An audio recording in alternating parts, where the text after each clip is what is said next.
It's been quite the journey covering Kojima's works on this channel so far. Delving into his repertoire, we've explored the evolution of his visionary storytelling.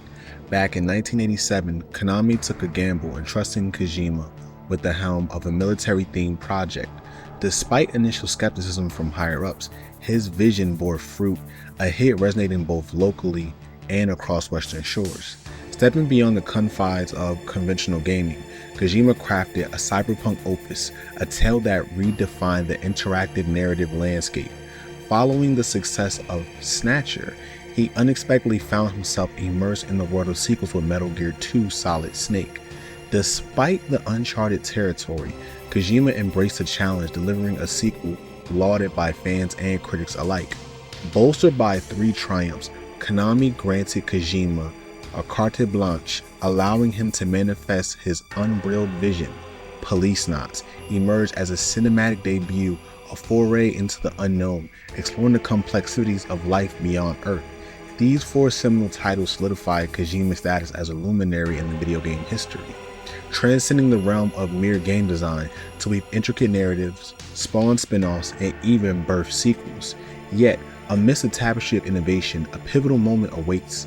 In 1998, Kojima ventured into a realm familiar to cinematic auteurs, a remake. This project would not only become his crowning achievement, but also seamlessly amalgamate the essence of his previous works and elevate him to unparalleled heights. Welcome back to the Retro Phantoms Retrospective. Today we embark on a journey into the cardboard box once more, preparing to stealthily navigate the intricate world of Metal Gear Solid.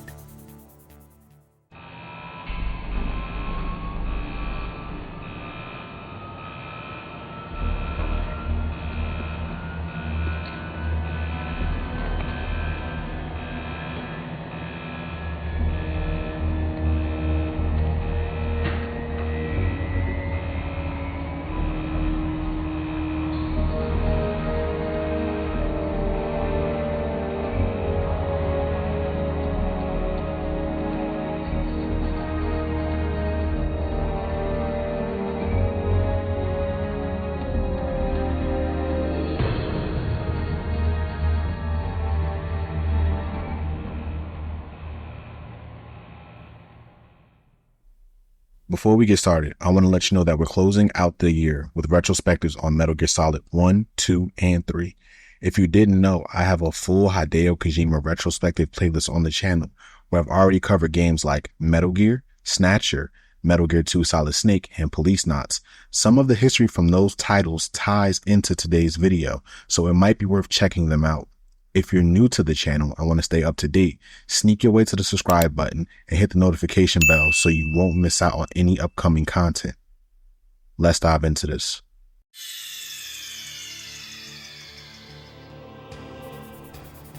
Okay, so if you've been following along, we covered the first 4 Kojima installments, and now we're delving into his 5th one. But before we jump into 1998, let's rewind a few years. It's 1994 and Kojima is in the process of releasing his first fleshed out interactive movie with Policenauts. As I mentioned in previous discussions, this game was a pivotal moment for Kojima, fundamentally altering his approach to video game development. It was during the creation period of Policenauts that Kojima first contemplated a 3rd entry in the Metal Gear series, envisioning it as an entry into the realm of 3D polygon graphics. However, Kojima wasn't alone in this endeavor. In 1994, he crossed paths with his future collaborator and right-hand man, Yoji Shinkawa. At this time, Shinkawa, a 23-year-old mechanical designer who had recently completed studies in Western painting and art school, decided to join Konami. In an interview, Kojima reflected on Shinkawa's exceptional talent, describing him as a once-in-a-decade discovery. Shinkawa's portfolio stood out among the hundreds Kojima had reviewed, showcasing 4 distinct artistic styles, including American and French comic styles. Despite his relative youth, Shinkawa's creativity and versatility were unmatched. Shinkawa's arrival coincided with the final stages of Policenauts development. Despite joining late, he wasted no time in making his mark, offering valuable insights and suggestions for improvement. His meticulous attention to detail and willingness to challenge established norms left a lasting impression on Kojima and the development team. He was brought on board as the art director, character designer, and mechanical designer. In the initial planning stages for the sequel, Konami envisioned porting the game to the 3DO interactive multiplayer platform. However, due to the discontinuation of the device, he shifted his focus to the Sony PlayStation, a highly advanced and favored console at the time. Reflecting on this transition, Kojima remarked, "I thought that the PlayStation efficiency was best suited to the game. At the time the PlayStation came out, I was playing with the 3DO. When I heard about the PlayStation specs, I thought, wow, this is great.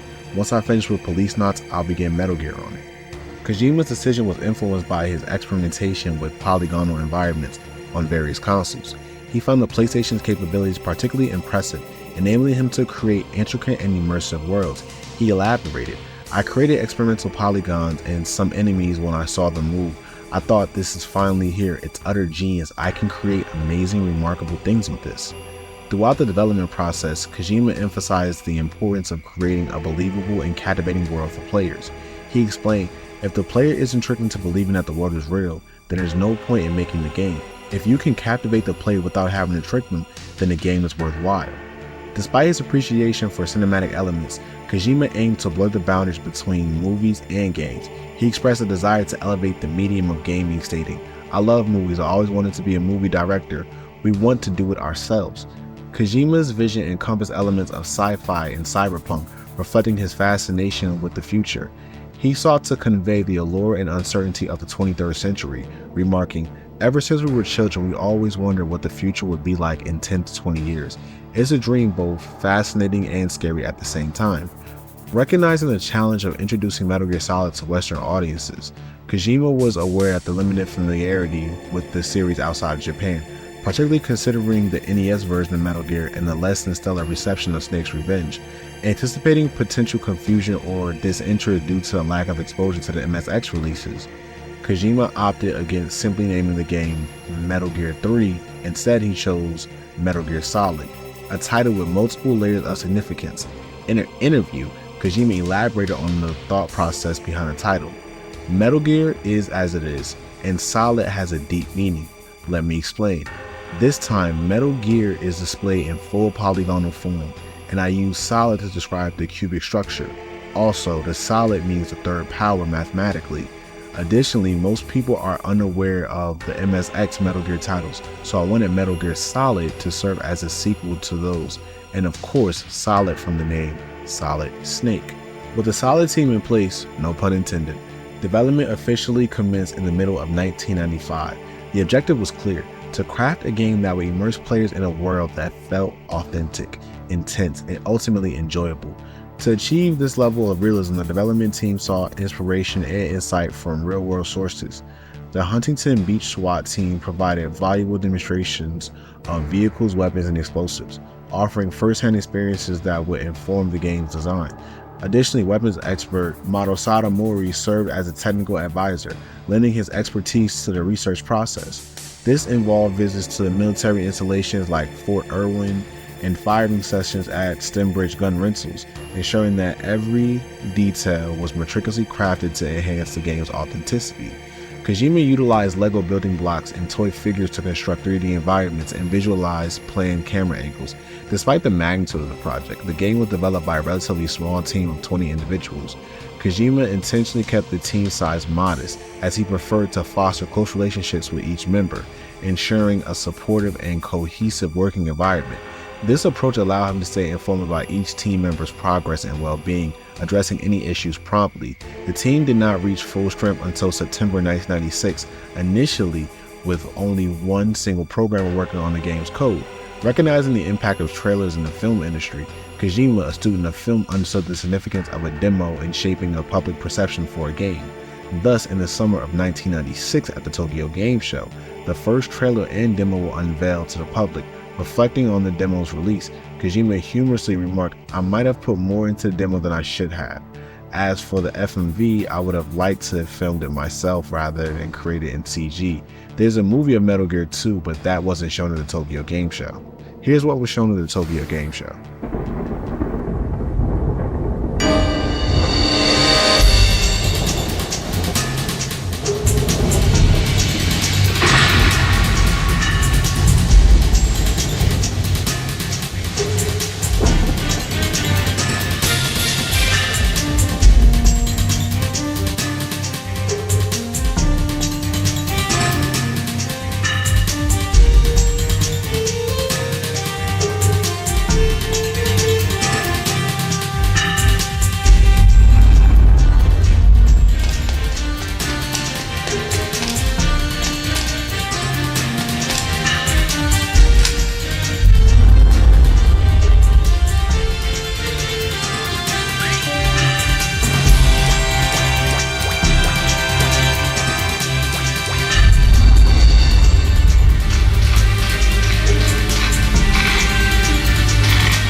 The following year at E3 in 1997, Kojima unveiled another short video that would generate much needed buzz and captivate audiences. The demo garnered significant attention and received positive reviews at the event. Praised for its emphasis on stealth and strategy reminiscent of earlier Metal Gear games, its presentation and the unparalleled level of real-time 3D graphical detail for the PlayStation platform. The enthusiastic response to the game at E3 caught Kojima off guard, heightening his expectations for its performance in the American market. Initially planned for a late 1997 release in Japan, the game faced delays due to Kojima's perfectionist approach to development. With everything falling into place, the anticipation peaked at the Tokyo Game Show in 1998 as the game was fully playable, leaving audiences eager to experience the new entry firsthand. As the anticipation mounted for Kojima's next masterpiece, on September 3rd, 1998, the game was finally released to the world.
Here is a quick spoiler alert, as I'm about to tell the story of Metal Gear Solid, along with light spoilers from Metal Gear, Metal Gear 2 Solid Snake, and Policenauts.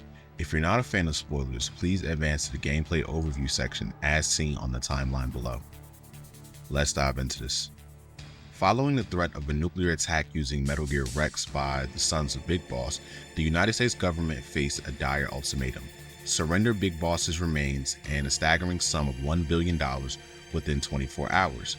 The Genome Soldiers, recipients of advanced gene therapy derived from Big Boss's DNA, pose a significant threat with their enhanced combat abilities.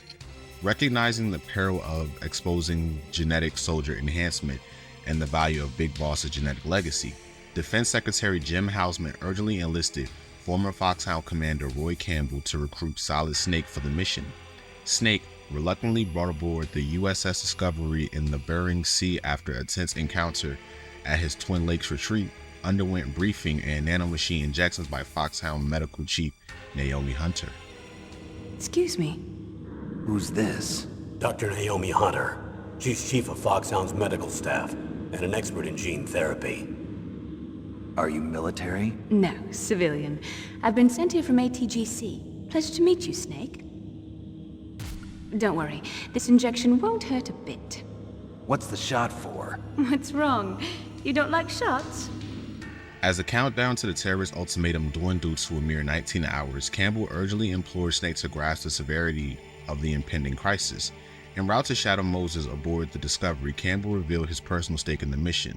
His niece, Meryl Silverberg, was among the hostages. Snake's mission was clear: execute a solo covert operation to rescue DARPA Chief Donald Anderson and Armsec President Kenneth Baker, gather intelligence on the terrorists' nuclear capabilities, and thwart their apocalyptic plans. Throughout his infiltration, Snake will receive crucial support from military analyst Natasha Romanenko. In exchange for his cooperation, Snake insisted on receiving orders exclusively from Campbell and demanded full transparency regarding the mission's intricacies. I need to borrow your scissors. What are you going to do? Don't worry, just gonna clean myself up a little. Huh? I don't want to be mistaken for the leader of the terrorists. As the Discovery neared Shadow Moses on February 28th at 22:01, Snake initiated his infiltration. Adverse weather conditions and the risk of enemy detection forced a subaquatic insertion using a swimmer delivery vehicle, circumventing the need for aerial deployment. Meanwhile, a diversionary tactic involving F-16 fighters from Galena Air Force Base provided cover for Snake's covert entry. Reporting his successful infiltration to Campbell and Naomi via radio, Snake was introduced to data analyst Mei Ling, who briefed him on the functionality of his Soliton radar. Fine. You've got to hurry. Wow, he must be crazy to fly a hind in this kind of weather. Who's that? Oh, sorry. I haven't introduced you two yet. This is Mei Ling. She was assigned to us as our visual and data processing specialist. She designed your codec, as well as your Soliton radar system. Contact her if you have any questions about either of them. Nice to meet you, Snake. It's an honor to speak to a living legend like yourself. What's wrong? Nothing. I just didn't expect a world-class designer of military technology to be so cute. You're just flattering me. No, I'm serious. Well, I know I won't be bored for the next 18 hours. Come on. I can't believe I'm being hit on by the famous Solid Snake. But I'm surprised. You're very frank for a trained killer. Looks like we both have a lot to learn about each other. Yeah. I'm looking forward to learning about the man behind the legend. But first, let me explain about your Soliton radar system. As Liquid Snake commandeered a Hind D gunship and departed, leaving Snake and Campbell to speculate on the unexpected pressure of Russian weaponry, Snake pursued his infiltration. Maneuvering through the air ducts into the tank hangar, Snake received unexpected audio contact from his former mentor, Master Miller, who provided support upon learning of the mission. Eavesdropping on a conversation between Genome soldiers, Snake uncovered crucial intel. The DARPA chief had been relocated, setting the stage for the next phase of his mission. I moved the DARPA chief to the cell in the first floor basement. What about the vent shaft cleaning? They just opened the vent covers. They're about to start spraying for rats. First floor basement ventilation shaft. Shut those covers as soon as they're done spraying. Also, keep your eye on that woman in the cell. Don't get careless now. Woman in the cell? As Snake ventured further into the heart of the base, he successfully located the cell holding the DARPA chief, Donald Anderson. Anderson revealed to Snake the harrowing truth: the terrorists possessed the means to launch a nuclear strike using Metal Gear Rex, a revelation that left Snake stunned. Anderson disclosed the intricate security measures surrounding Rex's activation, including the need for 2 detonation codes, one of which was already in the terrorist possessions, while the other rested with Kenneth Baker. Fortunately, Snake learned of a potential solution: deactivating Rex via PAL system utilizing 3 card keys. Tragically, before Snake could secure Anderson's escape, the chief succumbed to a sudden heart attack, leaving Snake to grapple with the weight of his demise. Wait a minute. What is it? You haven't heard any other way to disarm the PAL, have you? From your bosses or anyone? No. Are you sure you haven't heard anything? I just said no. So does the White House plan to give in to the terrorist demands? That's their problem. It has nothing to do with my orders. But what about the Pentagon? Pentagon? What is it?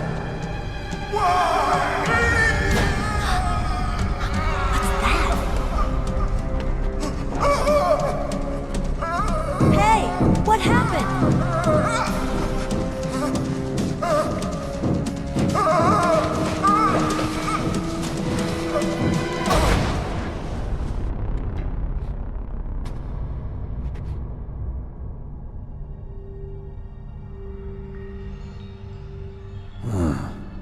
Dead.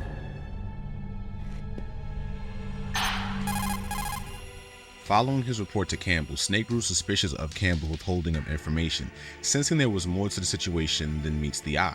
Meanwhile, in a neighboring cell, Meryl Silverberg orchestrated her own escape, duping a patrolling guard and seizing his uniform. Crossing paths with Snake as he exited Anderson's cell, Meryl, disguised and armed, confronted Snake at gunpoint. Their encounter escalated into a tense standoff until they were suddenly besieged by a squad of heavily armed Genome soldiers. Forced to unite against their common foes, Snake and Meryl fought side by side. However, their respite was short-lived as Meryl, ensnared by the psychic influence of Foxhound Psycho Mantis, turned against Snake, fleeing into an elevator and unleashing gunfire in her altered state.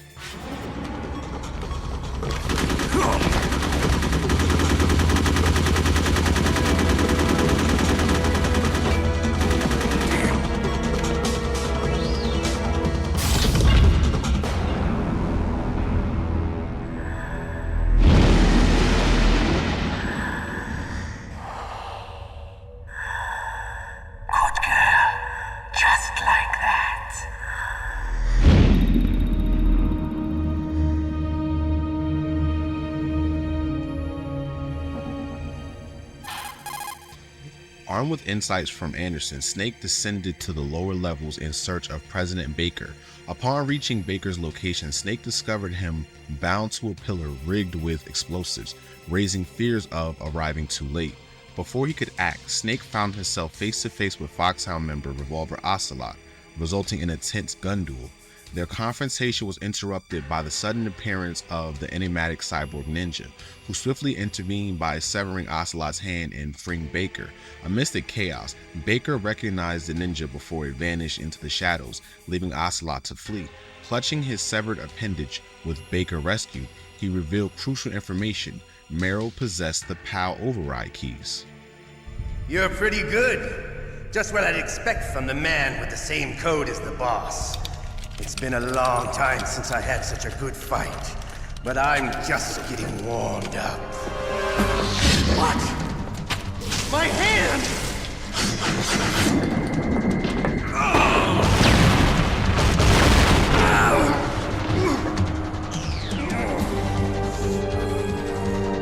Stealth camouflage.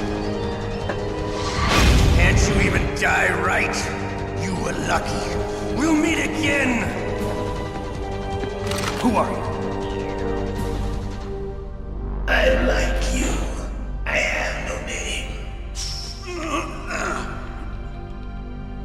That exoskeleton.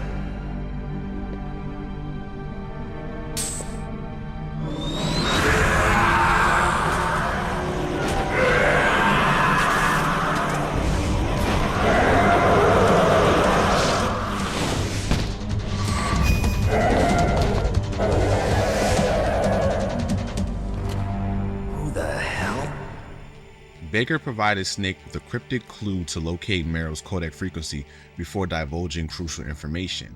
He shared the Rex launch data and directed Snake to Dr. Hal Emmerich's whereabouts. Shockingly, Baker confessed to colluding with Anderson on a clandestine Metal Gear project funded through the government's covert budget.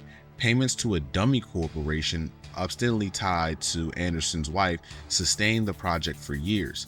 Handing Snake an optical disc containing vital project details, Baker lamented his company's fate if Metal Gear's existence were exposed. Snake probed Baker about the enigmatic cyborg ninja, learning it was Foxhound's secret.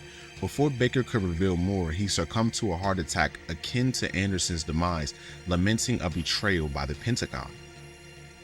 You've got to stop them. If it goes public, my company and I are finished. What? Doesn't Metal Gear use currently existing technology? Metal Gear itself does, but... What did you do to me? Oh, no! Oh, no, it can't be!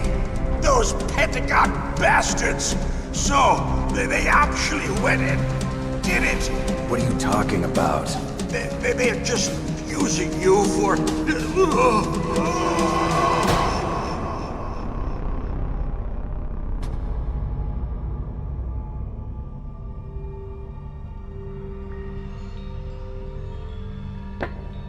What the hell?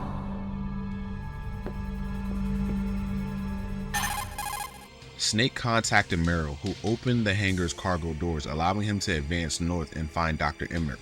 On his way, Snake got a call from a tipster calling himself Deep Throat, claiming to be one of his fans. He warned Snake that the Claymore mines had been planted nearby and that an M1 tank was waiting for him up ahead. Sure enough, the tank was there, commanded by Vulcan Raven and crewed by 2 Genome soldiers. Snake put the tank out of commission by throwing grenades into the hatch after confusing its electric sensors with a chaff grenade.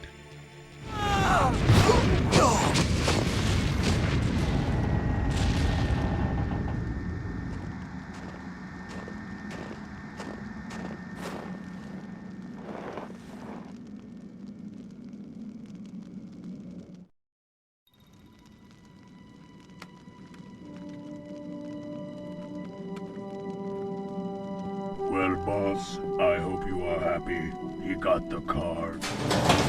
We'll play with him a little longer. You would be wise not to underestimate him. What did you think of him? He is just as you said. In battle, He is as if possessed by a demon, much like you. I would expect no less. See? I told you so, but I will kill him.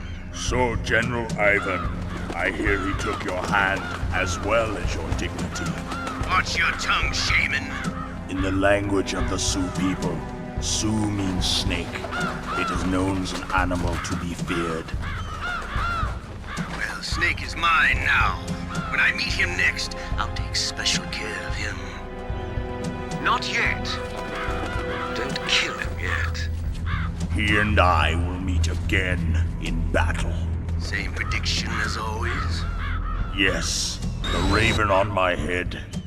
It thirsts for his blood. In Dr. Emmerich's office, Snake encountered the cyborg ninja once more, triggering a confrontation. As the battle unfolded, Snake was struck by a sense of familiarity in the ninja's fighting style and confusion over the ninja's apparent recollection of him. Ultimately triumphing over the ninja, Snake made a startling revelation. The ninja was Gray Fox, a former comrade believed to have perished in Zanzibar land. Sharing his discovery with Campbell, Snake's revelation was met with skepticism until Naomi corroborated the truth. She unveiled a dark secret. Gray Fox had been subject to a gene therapy experiment, orchestrated by Foxhound's former chief and medical officer, Dr. Clark, who perished in a lab explosion years prior. The experiment's existence had eluded Campbell, having occurred during his hiatus from Foxhound, while Naomi had stumbled upon it during her tenure. Dr. Clark's actions included reviving a fallen soldier from Zanzibar land, outfitting him with an experimental exoskeleton, and subjecting him to years of experimentation, culminating in the creation of the Genome Soldiers. Shocked by this revelation, Campbell and Snake pressed Naomi for answers, prompting her to reveal that Gray Fox's demise coincided with the lab explosion that claimed Dr. Clark's life, at least according to official reports.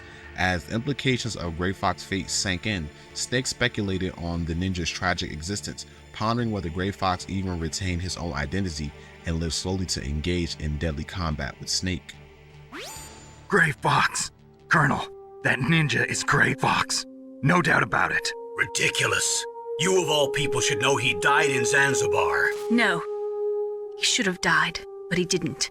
What? It happened before I joined Foxhound's medical staff. They were using a soldier for their gene therapy experiments. I never heard that. It happened right after you retired. My predecessor, Dr. Clark, was in charge. Dr. Clark? Yes. He started the gene therapy project. And where is he now? He was killed in an explosion in his lab 2 years ago.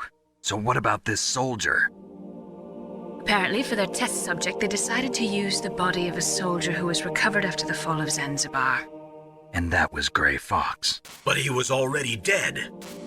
Yes. But they revived him. They fitted him with a prototype exoskeleton and kept him drugged for 4 years while they experimented on him like a plaything. Today's genome soldiers were born from those experiments. That's the sickest thing I ever heard. They used him to test all sorts of gene therapy techniques. Naomi, why didn't you tell us about this sooner? Because it's confidential information. Is that the only reason? Naomi, what happened to Gray Fox after that? The record says he died in the explosion. I see. But even if that ninja is Gray Fox, the question is, why? From what I could tell, he didn't know who he was. Are you saying that he's just a mindless robot? I'm not sure, but he seems intent on fighting me to the death. We'll meet again. I know it. So you'll fight again? Until you kill him? Huh. I'd rather not. But maybe that's what he wants. Rescued by Snake, Dr. Emmerich explained that he had developed Metal Gear Rex without knowing it would be nuclear equipped. On the contrary, he believed it would provide theater missile defense against nuclear weapons. Emmerich asked Snake to call him Otacon, in reference to his love of anime and the mecha shows that inspired him to become a scientist. He told Snake that Rex's armament was handled by another department to keep him in the dark, and that Rex's railgun, based on the Railgun for Strategic Defense Initiative, was miniaturized for Rex by a joint venture between ArmsTech and Livermore National Labs. Livermore Labs also developed an experimental nuclear weapon for Rex.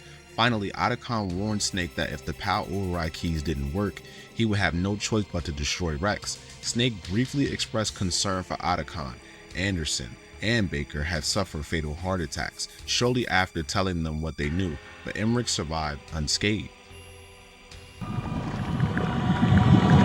You're not in pain, are you? Huh? You feel okay? Nothing bothering you? What's wrong? Getting all friendly all of a sudden. No, nothing. I'm glad you're okay. You're strange. I'm a little nervous. Everyone else I've saved suddenly dies. You're bad luck. Forget it, Doctor. Call me Otacon. Otacon? It stands for Otaku Convention. And Otaku's a guy like me who likes Japanimation. Upon locating Meryl, Snake discovers she possessed only one of the 3 critical detonation override keys. Their journey to Rex's hangar via the communication towers was abruptly interrupted when Psycho Mantis seized control of Meryl's mind with his psychic abilities. In a desperate bid to free her from Mantis' influence, Snake was forced to incapacitate her. Subsequently, Snake engaged in a harrowing battle with Mantis, emerging victorious. During their confrontation, Mantis delved into their minds, hinting at a shared history of suffering between himself and Snake, foretelling impending turmoil for both Snake and Meryl. Mantis' cryptic words added to the mounting tension of their mission. I've seen through evil. You, Snake, you're just like the boss. No, you're worse. Compared to you, I'm not so bad. I read her mind as well. Meryl's? I saw you there. You have a large place in her heart. A large place? Yes, a large place. But I do not know if your futures lie together. I have a last request. What is it? My mask. Put it back on. Okay. Like this, other people's thoughts force their way into my mind. Before I die, I want to be by myself. I want to be left alone in my own world. While en route to the towers, Sniper Wolf ambushed the team, critically injuring Meryl and using her as bait to lure Snake into the open. Devastated by Meryl's condition, Snake retreated to the armory, securing a PSG-1 sniper rifle to confront Wolf. Returning to the fray, Snake engaged in a high-stakes sniper duel, ultimately prevailing over Wolf's sharpshooting prowess. However, Snake's victory was short-lived as he fell into the clutches of Revolver Ocelot, who subjected him to brutal torture in an attempt to extract the launch data from Baker. Despite enduring excruciating pain, Snake remained resolute, knowing that yielding to Ocelot's demands would endanger Meryl's life. Meanwhile, revelations surfaced about the true nature of the Rex project and the precarious geopolitical ramifications of its exposure. As tensions escalated between Snake and Campbell over withheld information, the dire consequences of Rex's existence became clear. The looming specter of international turmoil loomed large, exaggerated by the impending signaling of the START 3 between the US president and his Russian counterpart. Naomi shed light on the government's clandestine motives, including the suppression of Big Boss's genetic legacy to conceal the military's use of genetically enhanced soldiers, a revelation with far-reaching implications for the Shadow Moses crisis. Snake, are you okay? I've been better. How's Meryl? They've got her. Damn. Snake, the government has decided not to give in to their demands. We're trying to buy some more time. Come on, Colonel. Why don't you stop playing dumb? I'm sorry about Meryl, but I want the lies to end now. What are you talking about? Metal Gear was designed to launch a new type of nuclear warhead, wasn't it? You knew it all along, didn't you? Why did you try to hide it? I'm sorry. Can't tell the grunts, huh? You've changed a lot. Metal Gear, secret advanced nuclear weapons research. Does the White House know about this? How deep does it go? As far as I know, as of yesterday, the president had not been briefed about the Rex project. Need-to-know basis, is that the idea? These are sensitive times. Even subcritical nuclear tests are causing quite a stir. Plausible deniability, huh? Yes. And tomorrow, the President and his Russian counterpart are scheduled to sign the START 3 Accord. I get it. That's the reason for the deadline. That's right, Snake. And that's why we can't let this terrorist attack go public. We still haven't even ratified START 2 or dealt with the issue of TMDs. This has to do with the President's reputation and America's place as the dominant superpower. So patriotism is your excuse for circumventing the Constitution?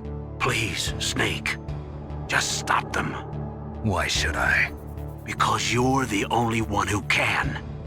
In that case, tell me the truth about this new type of nuclear warhead. I told you before. I don't know the details. I don't believe you. If the situation is so serious, why don't you give in to their demands? Let them have Big Boss's remains. You see... Or is there some reason that you can't do that? Something you haven't told me about? Publicly, the President has been very vocal in his opposition to eugenics experiments. We don't want the existence of the Genome Army to go public. And that's the only reason? Huh. Hell with you. I'm sorry. The corpse of the DARPA chief is lying right here next to me. Poor man. But it's strange. He looks and smells like he's been dead for days. All his blood's been drained out too. Drained?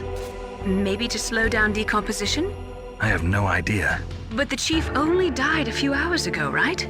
Right, but he's already started to decompose. What could it all be about? Something in his blood that they wanted? I doubt it.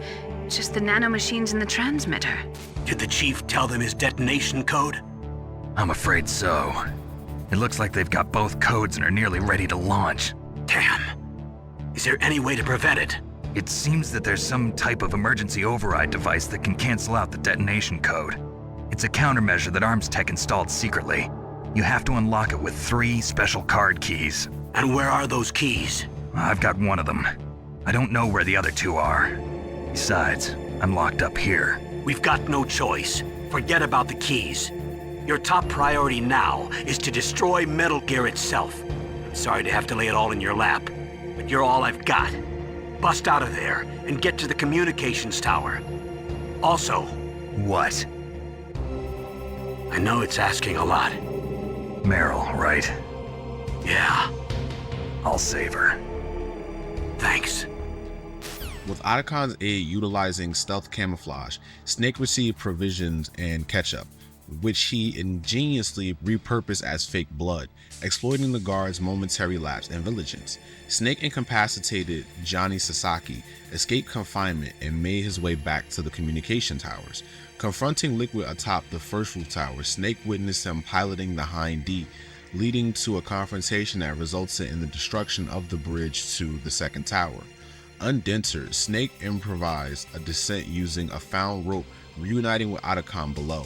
While Otacon worked on repairing the elevator, Snake ventured back into the fray to confront Liquid aboard the Hind D. Their encounter on the rooftop unraveled cryptic revelations, with Liquid addressing Snake as a brother and alluding to their entwined destinies. As the battle ensued, Snake downed the Hind D with Stinger missiles, quipping about Liquid's impending cremation before departing the scene. Rejoining Otacon below, they discovered the elevator had miraculously resumed operation before Otacon could effect repairs. Snake, the elevator's working. You fixed it? No, that's the weird thing. It just moved by itself. It's headed your way now. Is that so? Okay. As Snake ascended in the elevator, Otacon urgently contacted him, realizing that he had neglected to disclose crucial information. He revealed the existence of 5 prototype stealth camouflage suits in his lab, intended for Snake's use. However, upon returning to the lab, Otacon discovered 4 of the suits missing, prompting suspicion of foul play. As Snake pondered the implications, Otacon recounted a peculiar incident. The elevator's weight limit warning had triggered during his ride. Despite his negligible weight, Snake deduced that the missing suit occupants were clandestinely holding the elevator down, sensing imminent danger. Otacon alerted Snake to the presence of the suit thieves. In a dramatic turn, the thieves ambushed Snake in the elevator, but he skillfully thwarted their attack. Snake, there's something I forgot to tell you before. What? There were 5 stealth camouflage prototypes in my lab. Yeah, so? If you take out the one I'm wearing, that leaves 4. Hey, this isn't first grade math class. I thought I'd get one for you. So I went back to the lab and Yeah? the 4 suits were missing. Also, about the elevator that I checked out, it's really strange. It was like someone was intentionally holding it. When you were riding on it, did the weight limit warning go off? That's another thing that bothered me about it. The warning went off, and I know I couldn't be over the limit. How much do you weigh? About 135, but that elevator had a weight limit of 650 pounds. It would take at least 5 people to go over that limit. Look out, Snake! The guys who stole my stealth prototypes are in there with you! Too late, Snake! Now die! Upon entering the snowfield, Snake encounters Sniper Wolf, engaging in a tense battle that culminated in her defeat. In a poignant moment of vulnerability, Wolf shared her tumultuous past, recounting being plucked from the battlefield by a figure known as Saladin, whom Snake deduced to be Big Boss. Embracing a sense of closure, Wolf implored Snake to end her suffering swiftly. In a twist of fate, Otacon appeared, confessing his love for Wolf. Wrestling with conflicting emotions, Snake made the difficult decision to fulfill Wolf's request to set her free. Why? Why? I loved you.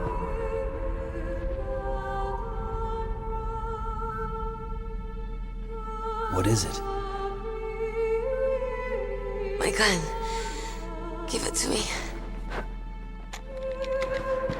She's part of me.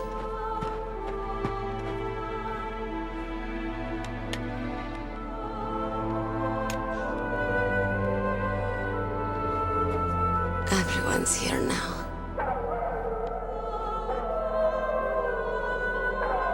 Oh, okay, hero.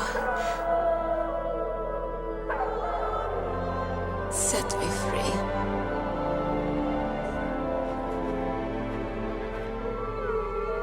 Goodbye. As Snake advanced towards a control room housing Rex, he encountered Vulcan Raven once again, engaging in a fierce battle against the formidable warrior armed with a Gatling gun. Following his victory, Raven unveiled a startling revelation. The DARPA chief that he saw in the cell was none other than Decoy Octopus in disguise. What is it?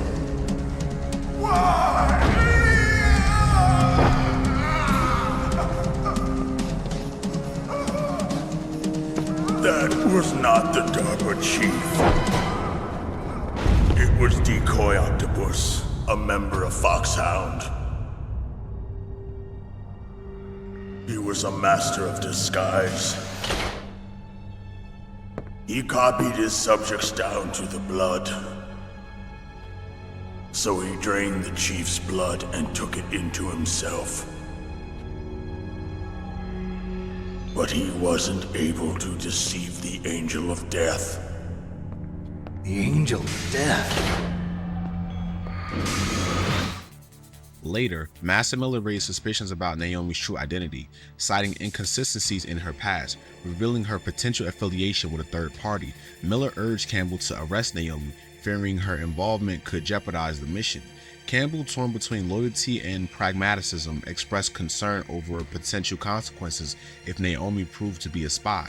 As tensions escalated, Campbell's attempt to persuade Miller inadvertently hinted at his own involvement in the deaths of Anderson and Baker, eliciting skepticism from Snake.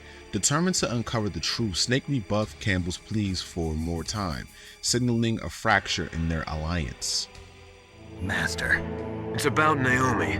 Turn your monitor off. What about Naomi? Colonel, is Naomi there? No, she's away. She's taking a short nap. So what is this about Naomi?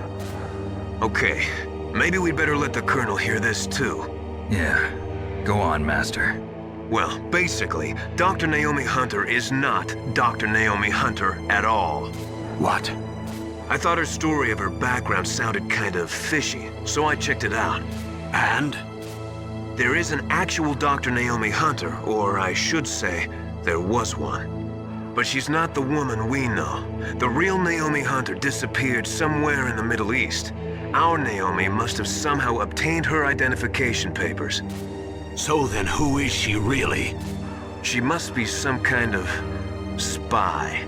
A spy? Yes. Maybe she's been sent to sabotage this operation. Are you saying she's with the terrorists? I don't want to believe it either, but she is working for Foxhound.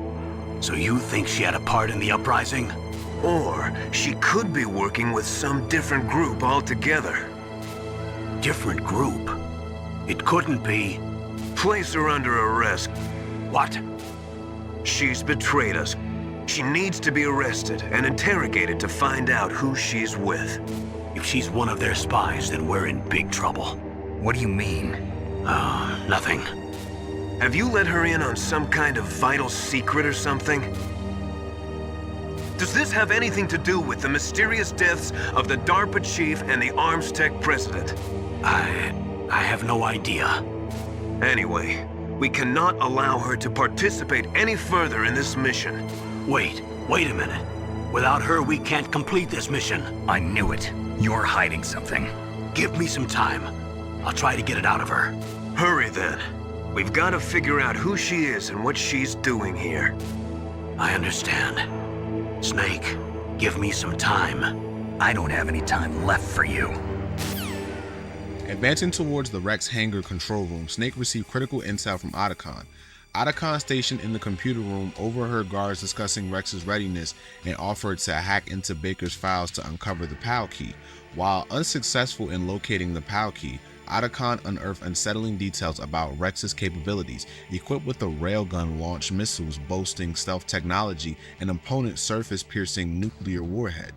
The ramifications of this revelation underscored the urgency of the Sons of Big Boss's ultimatum, as exposure of Metal Gear could trigger international condemnation and jeopardize the United States presidency. Furthermore, Otacon disclosed that Rex's nuclear launch had never been tested, highlighting the gravity of the situation unfolding on Shadow Moses. In a subsequent call, Otacon shed light on Baker's motives, revealing ArmsTech's dire financial predicament and the desperate bid to salvage the company's prospects through Rex. Amidst the rumors of a hostile takeover and the demise of the X-Plane project, Rex emerged as ArmsTech's final lifeline, prompting Baker's dubious alliance with the DARPA chief. Snake, I found Baker's top secret files. Great job. How's it going there? They've finished inputting the PAL codes. So how do we deactivate them? Okay, you see the override system that the president was talking about? It can also be used to input the detonation codes. You see, if you insert the keys when the warhead is active, you deactivate it. And if you insert them when it's inactive, it becomes activated. And you can only use the keys once. Only once, huh? Yeah, you better get started. We don't have much time. But it takes 3 keys, right? I've only got 1 of them. Hold on a minute. You see, that's the trick. You already have all 3 keys. What are you talking about? The card key is made of a shape memory alloy. Shape memory alloy? Yes. It's a material that changes shape at different temperatures. The key is made out of it. This card key? Yeah. The card key changes shape at different temperatures. So this key is actually 3 keys in 1. Clever. Following his conversation with Otacon, Snake eavesdropped on Liquid and Ocelot's discussion, unveiling their sinister scheme to escalate tensions between global superpowers. Rather than direct confrontation, they aimed to provoke the United States and Russia into conflict by targeting Lop Nor, China, a move designed to incite international chaos without direct attribution. Liquid's plan involved leveraging Metal Gear Rex's capabilities to manipulate geopolitical dynamics, offering the Genome soldiers as commodities to interested parties. Their demands to the White House included a hefty sum, the utilization of Big Boss's DNA for Genome soldiers treatment, and access to the Fox dye vaccine.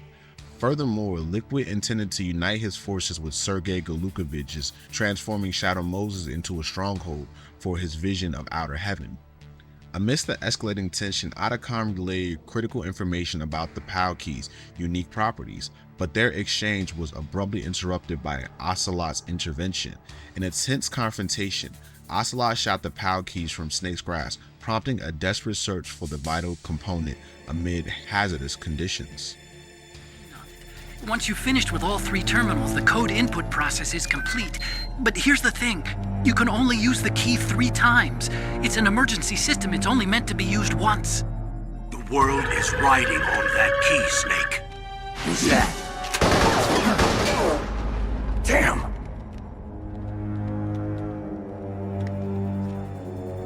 The key fell in the drainage ditch. Amidst the mounting tension, a call from Naomi, now detained by Campbell, unraveled a complex web of betrayal and revenge. Naomi confessed to her espionage and unveiled her tragic past. Orphaned during the Rhodesian Civil War, she was adopted by Frank Yeager, also known as Gray Fox. Their lives entwined further when they were brought to America by Big Boss, only for Frank to face near-fatal injuries during the subsequent conflicts. Driven by vengeance against Snake for Frank's suffering, Naomi joined Foxhound, orchestrating the injection of Fox Dye, an artificial virus, into Snake as means of retribution. However, a heartfelt exchange with Snake shifted her perspective, prompting a revelation that her actions stemmed from a deeper, undisclosed motive. Before Naomi could elaborate further, Campbell intervened, silencing her and preventing further discourse with Snake. Feeling betrayed and manipulated, Snake grappled with the fallout of Naomi's revelations and Campbell's actions, questioning his trust in those around him. Snake, can you hear me? It's Naomi. Naomi? What the hell? Campbell and the others are busy right now. I'm on a different codec. Naomi, is what the Colonel says true? Yes, but not everything I said was a lie. Who are you? I don't know myself. I don't know my real name or even what my parents looked like. I bought all my identification, but my reason for getting into genetics was true. 'Cause you want to know yourself, right? That's right. I want to know where I came from, my age, my race, anything. Naomi. I was found in Rhodesia sometime in the 80s, a dirty little orphan. Rhodesia? What's now known as Zimbabwe? Yes. Rhodesia was owned by England until 1965, and there were lots of Indian laborers around. That's probably where I got my skin color from, but I'm not even sure about that. Naomi, you're too worried about the past. Isn't it enough to understand who you are now? Understand who I am now? Why should I? No one else tries to understand me. I was alone for so long, until I met my big brother. And him. Your big brother? Yes. Frank Yeager. What? He was a young soldier when he picked me up near the Zambezi River. I was half dead from starvation, and he shared his rations with me. Yes. Frank Yeager. The man who you destroyed was my brother and my only family. No. Gray Fox? We survived that hell together, Frank and I. He protected me. He's my one connection. The only connection I have to my past. And he brought you back to America? No. I was in Mozambique when he came. Who is he? You mean Big Boss? Yes. He brought us to this land of freedom, this America. And then he and my brother went back to Africa to continue the war. And that's when it happened. You killed my benefactor and sent my brother home a cripple. I vowed revenge and joined Foxhound. I knew it was my best chance to meet you, and I prayed for the day that I would. So, were your prayers answered? Yes. I waited 2 long years. To kill me? Is that all you cared about? Yes. That's right. 2 years. You were all I thought about for 2 long years. Like some kind of twisted obsession. Do you still hate me? Not exactly. I was partly wrong about you. What about Liquid and the others? I'll have my revenge on them too. Naomi, you didn't kill that doctor too, did you? The one that used Grey Fox for his genome experiments? Dr. Clark? No. That was my brother. Afterwards, I covered it up and helped him hide out. So that ninja, I mean Grey Fox, he's come here to kill me? I don't think so. I think he just came here to fight you. I wasn't sure before, but now I think I understand. A final battle with you. That's all he lives for. I'm sure of it. Fox? No. Naomi, tell me something. About Foxdie? Foxdie is a type of retrovirus that targets and kills only specific people. First, it infects the macrophages in the victim's body. Foxdie contains smart enzymes created through protein engineering. They're programmed to respond to specific genetic patterns in the cells. Those enzymes recognize the target's DNA? Right. They respond by becoming active and using the macrophages. They begin creating TNF-epsilon. Huh? It's a type of cytokine, a peptide which causes cells to die. The TNF-epsilon is carried along the bloodstream to the heart, where they attach to the TNF receptors in the heart cells. And then they cause a heart attack? The heart cells suffer a shock and undergo an extreme apoptosis. Then, the victim dies. Apoptosis? You mean the heart cells commit suicide? Naomi. What? You must have programmed that thing to kill me too, right? Do I still have time? Naomi, I don't blame you for wanting me dead, but I can't go yet. I still have a job to do. Listen, Snake. I'm not the one who made the decision to use Foxdie. Huh? You weren't? No. You were injected with Foxdie as a part of this operation. I just wanted to let you know that. No, that's not the whole truth. Huh? The real thing I wanted to tell you was... Snake, I... Hey, what are you doing? Snake! Naomi! Snake, I can't allow Naomi to make any more unauthorized transmissions. What? Naomi's been removed from this operation. What happened to Naomi? What did she mean when she said that Foxdie was a part of this operation? Colonel, let me talk to her. I won't. She's under arrest. Colonel, you double-crossed me. Snake, there's no time for that. Right now, your job is to stop Metal Gear. Okay, Snake?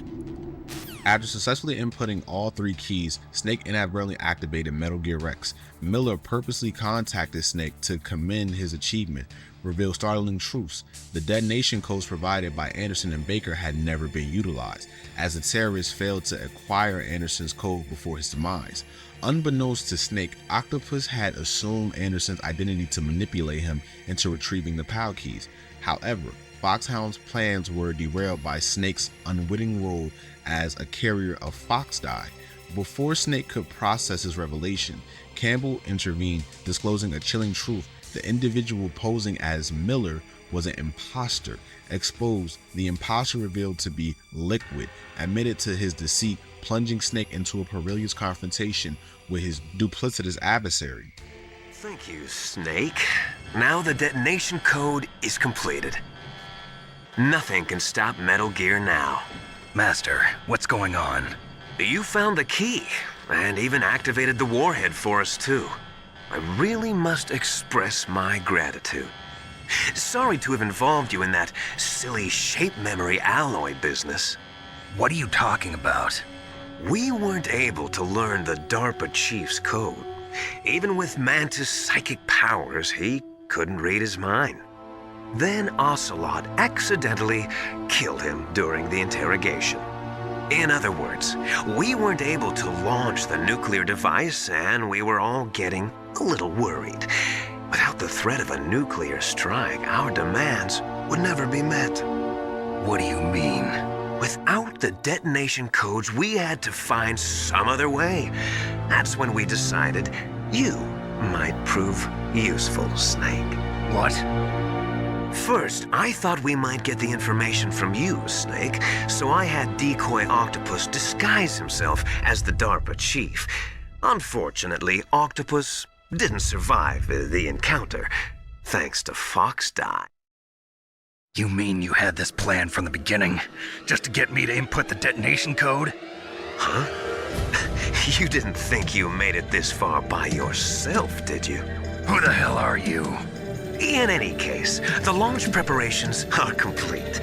Once the world glimpses the power of this weapon, the White House will have no choice but to surrender the Fox Die vaccine. To me, their ace in the hole is useless now. Ace in the hole? The Pentagon's plan to use you was already successful in the torture room. Snake, you're the only one who doesn't know. Ah, poor fool. Who are you anyway? I'll tell you everything you want to know. If you come where I am, that is. Where are you? Very close by. Snake, that's not Master Miller. Campbell, you're too late. Master Miller's body was just discovered at his home. He's been dead for at least 3 days.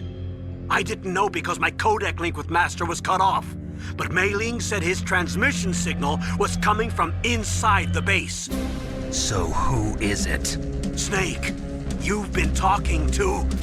me, dear brother.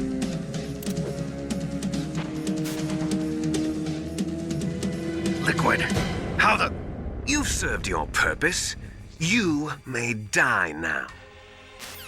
Revealing his true identity, Liquid ensnared Snake in the control room, unleashing a deadly Soman gas.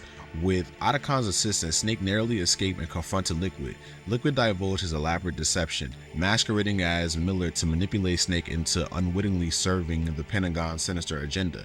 Naomi's unexpected modification of the Fox Die virus targeting Snake thwarted the Pentagon's plans to reclaim the Genome soldiers' bodies and secure Metal Gear Rex undamaged.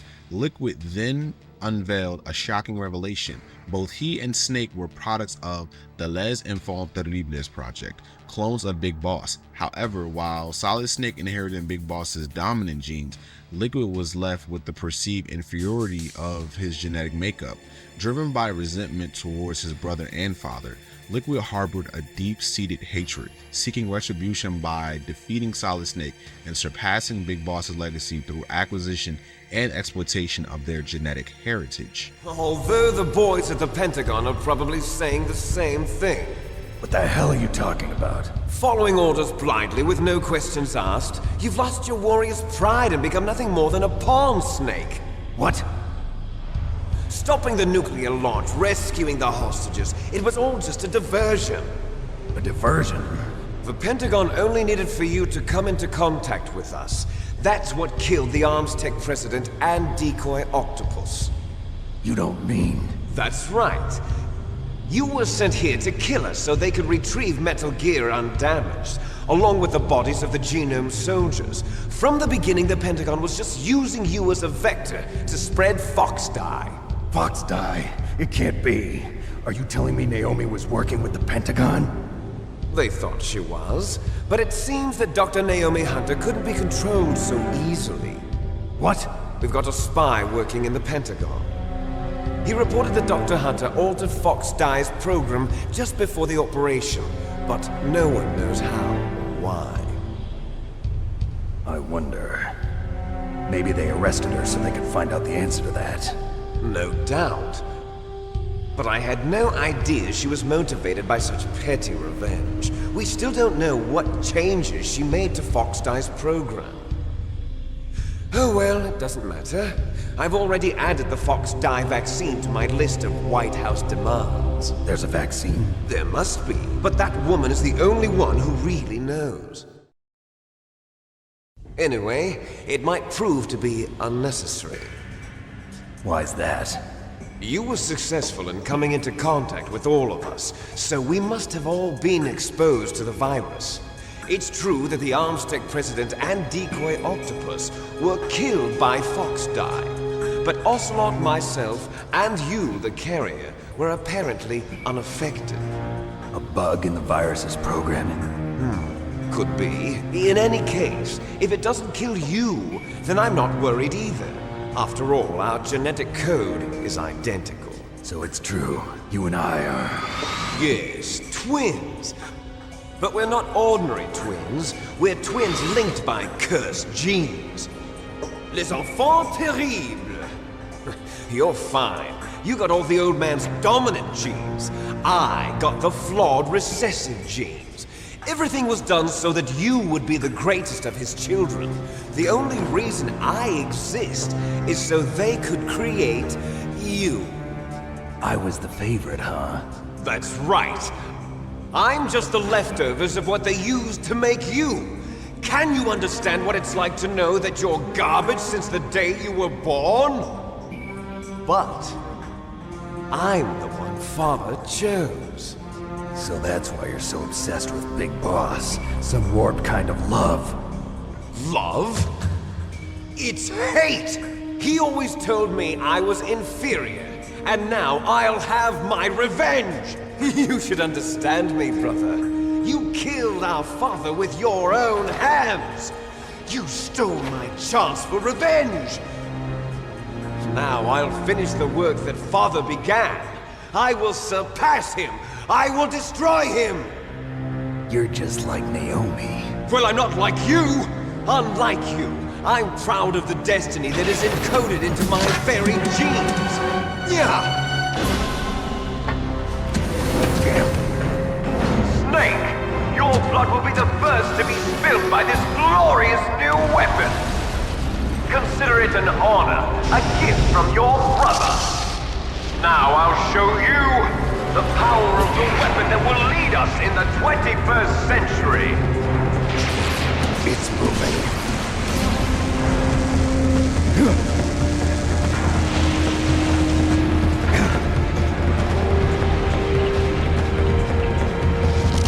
How do I stop it?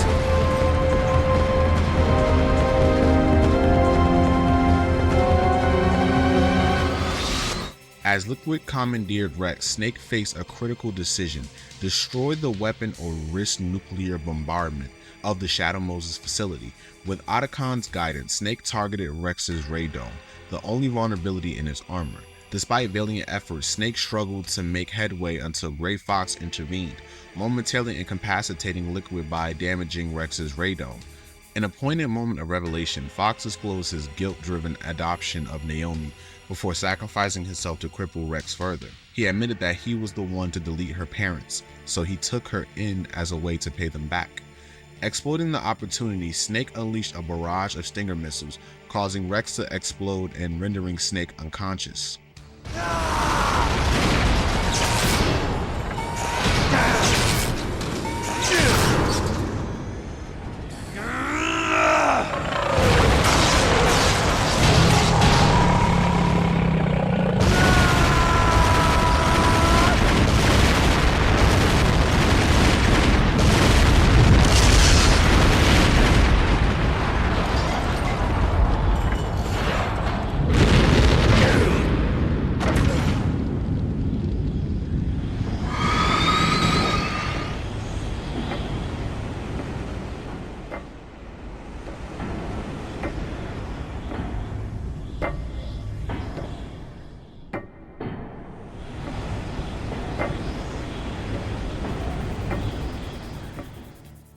Upon regaining consciousness, Snake found himself bound and confronted by Liquid, who unveiled his grandiose plan to perpetuate global conflict, a vision inherited from Big Boss. Liquid, revealing the existence of the Les Enfants Terribles project, asserted his belief in surpassing their shared genetic legacy and vowed to eliminate Snake to achieve his goal. Les Enfants Terribles, the terrible children. That's what the project was called. It started in the 1970s. Their plan was to artificially create the most powerful soldier possible. The person that they chose as the model was the man known then as the greatest living soldier in the world. Big Boss. but Father was wounded in combat and already in a coma when they brought him in. So they created us from his cells, with a combination of 20th century analog cloning and the Super Baby method. Super Baby method? They fertilized an egg with one of Father's cells, and then let it divide into 8 clone babies. Then they transferred the clones to someone's uterus and later intentionally aborted 6 of the fetuses to encourage strong fetal growth. You and I were originally octuplets. Octuplets? Yes. The other 6 of our brothers were sacrificed to make us. We were accomplices in murder before the day we were even born. So it was you and I, 2 fertilized eggs with exactly the same DNA. But they weren't finished yet. They used me as a guinea pig to create a phenotype in which all of the dominant genes were expressed. To create you! I got all of the recessive genes!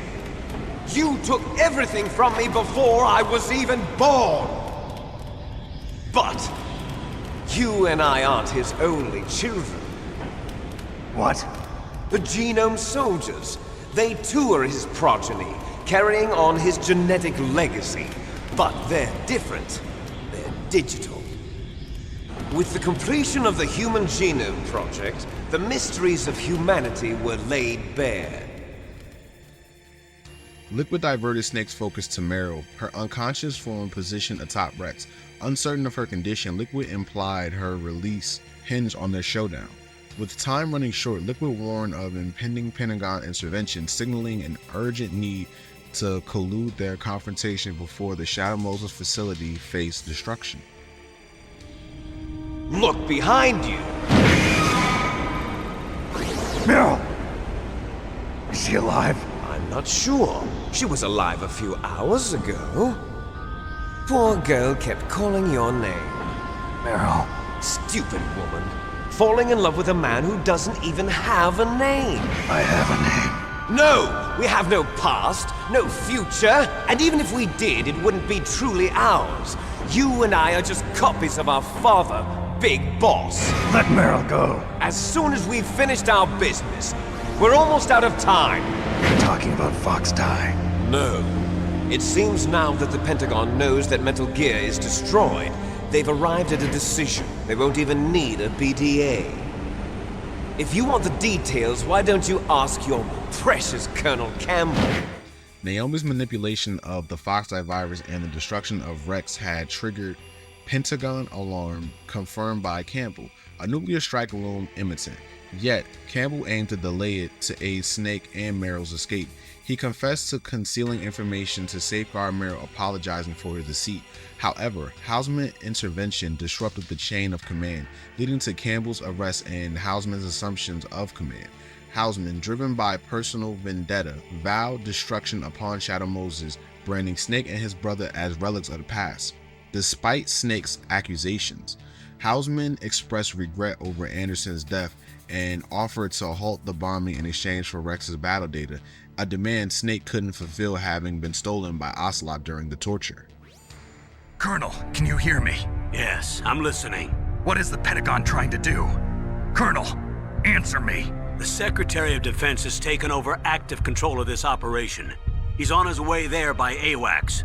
What for? To bomb the place. What? Not only that, B-2 bombers just lifted off from Galena Air Force Base. They're carrying B-6113 surface-piercing tactical nuclear bombs. What? Metal Gear is destroyed. Tell the Secretary of Defense. The Secretary of Defense heard that Naomi double-crossed us, and he's worried about Fox Die. Now that there's no more danger of a nuclear strike from Metal Gear, he's going to do whatever's necessary to cover up the truth of what really happened here. He's going to drop a nuclear bomb to vaporize all the evidence along with anyone who knows anything. Don't worry, Snake. I'll stop the nuclear strike. How? I may only be a figurehead here, but I'm still officially in command of this mission. If I issue an order to delay the strike, it'll confuse the chain of command and at least buy you some time. It'll give you a chance to escape. But, Colonel, if you do that... It's okay, Snake. The truth is, Foxhound was already the subject of an undercover investigation. Meryl was transferred to this base just before the terrorist attack as a way of manipulating me. Those bastards. I'm sorry. They forced me to cooperate in exchange for her life. You better get out of there, Snake. Are you sure? It'll be bad for you. Don't worry. It's the least I can do for you, after all the lies. Colonel. I'm ordering them to cancel the bombing run. After that, there's no turning back. What? What are you doing? What? Snake! Mei Ling, what happened to the Colonel? I don't believe it. What happened? Snake, the Colonel! Roy Campbell has been relieved of duty. This is the Secretary of Defense, Jim Houseman. Put the Colonel back on. He's been placed under arrest for leaking top-secret information and for the crime of high treason. Ridiculous. Yes, he's a ridiculous man. He truly believed that he was in command of this operation. You bastard. There won't be a speck of evidence left. I'm sure the President would want the same thing. President ordered this? President is a busy man. I have complete authority here. How do you plan on explaining a nuclear attack on Alaska to the media? Don't worry. We've prepared a convincing cover story. We'll simply say that the terrorists exploded a nuclear device. Smart. You'll be murdering everyone here. The scientists, the Genome Army, everyone. Donald, the DARPA chief, is already dead. So you didn't mean to kill the DARPA chief after all? He was my friend. And you could care less about what happens to everybody else, huh?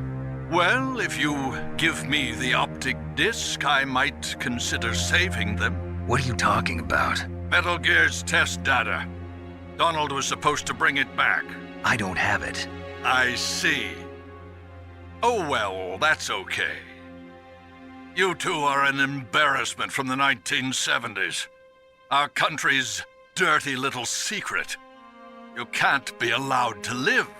Well, the bombs will be dropping soon, and you two have a lot of catching up to do. Farewell. After Houseman's departure, Liquid challenged Snake to a bare-handed duel atop Rex. In a grueling struggle, Snake emerged victorious, forcing Liquid over the edge of Rex's head in a long fall. Rushing to check on Meryl's safety, Snake received a call from Otacon, urging him to flee due to the imminent nuclear strikes. Refusing to abandon his allies, Otacon pledged to assist Snake and Meryl's escape by leveraging his hacking skills. Together, Snake and Meryl commandeer a jeep, battling through Genome soldiers in a harrowing chase through the supply tunnel. Liquid, resilient from his earlier fall, pursued them in another jeep, triggering a fierce exchange of gunfire. The confrontation culminated in a collision, leaving Snake and Meryl trapped beneath their overturned vehicle as Liquid succumbed to a fatal heart attack induced by Foxdie. With resignation setting upon him, Snake confronted his morality. Liquid's dead. Uh-oh. Snake!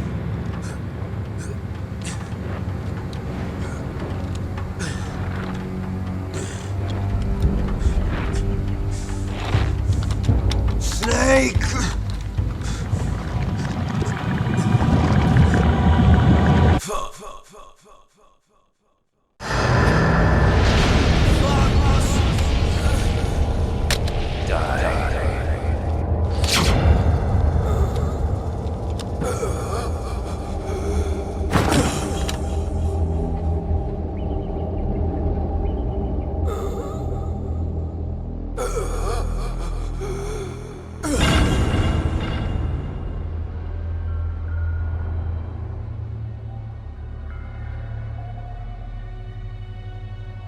If he's dead, that means... Don't say it, Snake.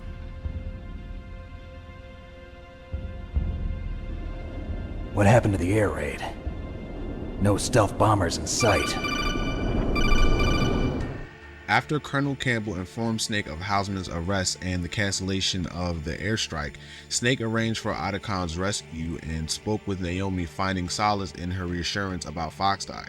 Relieved by Meryl's safety, Campbell apologized for his actions and acknowledges their official deaths.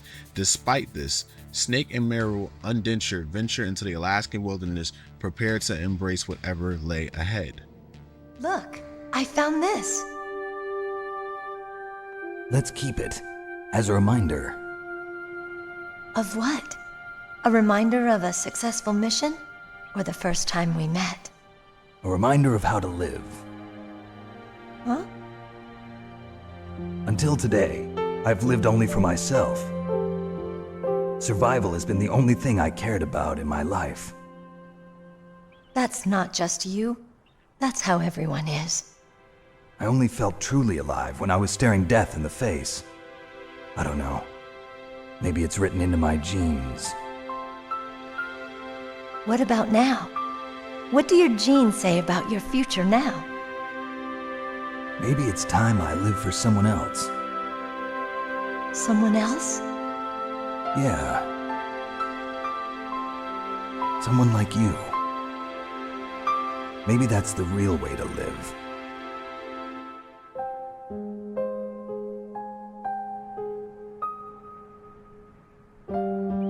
So, where to, Snake?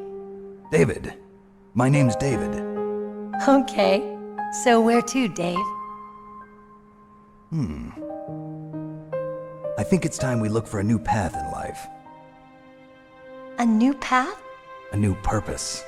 Will we find it? We'll find it. I know we'll find it. What are those? Caribou.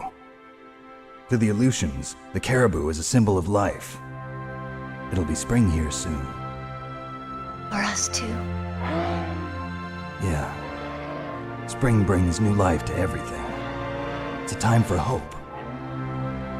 I've lived here a long time, but Alaska has never looked more beautiful. The sky, the sea, the caribou, and most of all, you.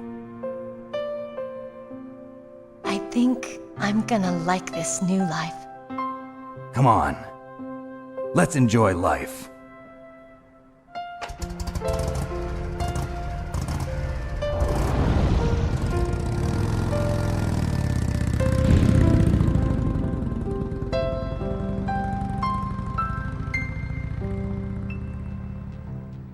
In an alternate ending, if Snake succumbs to the torture, Meryl is discovered dead. Otacon arrives and a duo makes a daring escape through the tunnel, engaging guards along the way. Following Liquid's demise, Snake and Otacon venture into the Alaskan wilderness, poised to confront the ambiguous future. It is also here where Roy Campbell actually admits to Solid Snake that Meryl Silverberg was not his niece, but was actually his daughter.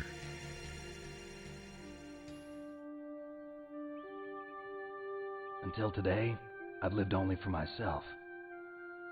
Survival has been the only thing I cared about in my life. That's not just you. That's how everyone is. I only felt truly alive when I was staring death in the face. I don't know. Maybe it's written into my genes. What about now? I want to enjoy life. I really do. How about you, Otacon? Me? I feel like a new man. So what are you gonna do? Continue your research? No, I'm finished with science. I'm interested in human psychology now. Sounds good. The whole reason I got into science in the first place was because I was no good with people. I was scared of them. I was scared of life. I thought that I could never understand them because they're so illogical. But I finally learned how to like people. I'm not afraid anymore. Oh, you and I are more alike than I thought. I'm just tired of always being a spectator in life. I'm ready to live. I'm gonna stand on my own 2 feet. I'm not gonna hide anymore. You giving up your stealth camo? Huh? Oh yeah. You can have it.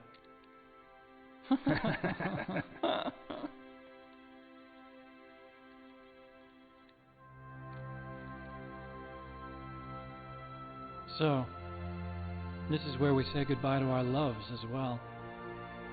Want me to drive? No thanks. I'd rather do it myself.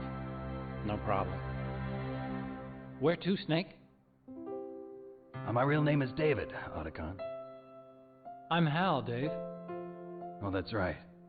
Hal. Hal and Dave. That's a good one. Maybe we should take a trip to Jupiter. So where you going, Dave? I think it's time for me to look for a new path in life. A new path? A new purpose. Will you find it? I'll find it. I know I'll find it.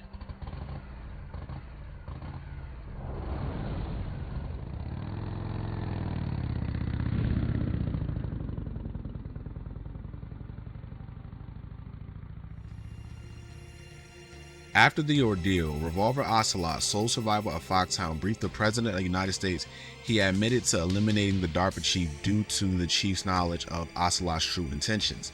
Ocelot also reported Snake's victory over his twin brother Liquid, praising the President as a well-balanced individual and the ideal ruler. Ocelot hinted at the President's true identity as Solid as Snake, the perfect clone of Big Boss. Furthermore, he was tasked with monitoring an unidentified female. Yes, sir. The entire unit was wiped out. Those two are still alive. The Vector? Yes, sir. Fox Die should become activated soon. Right on schedule. Yes, sir. I recovered all of Rex's dummy warhead data. No, sir. My cover is intact. Nobody knows who I really am.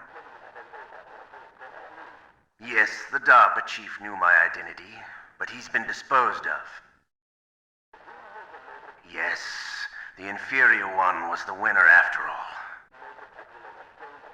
That's right.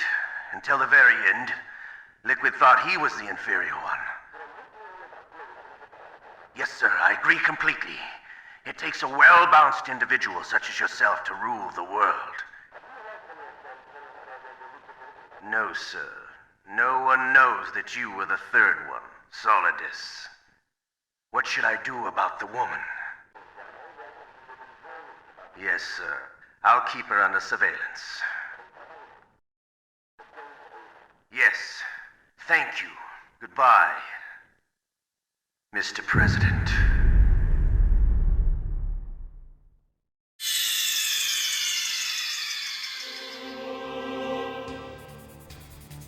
Having gone through the narrative, now comes the question, what does it all really mean?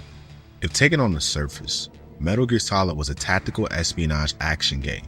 However, once digging into its story, characters, and themes, something much deeper could be uncovered, namely the classic debate between nature versus nurture, or perhaps the most important theme is genes.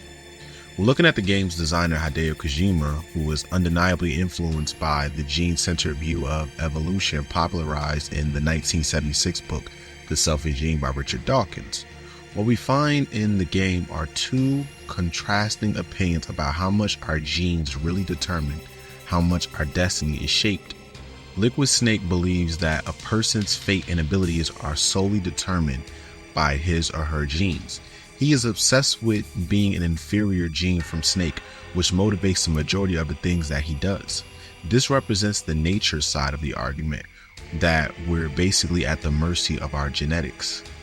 They used me as a guinea pig to create a phenotype in which all of the dominant genes were expressed to create you.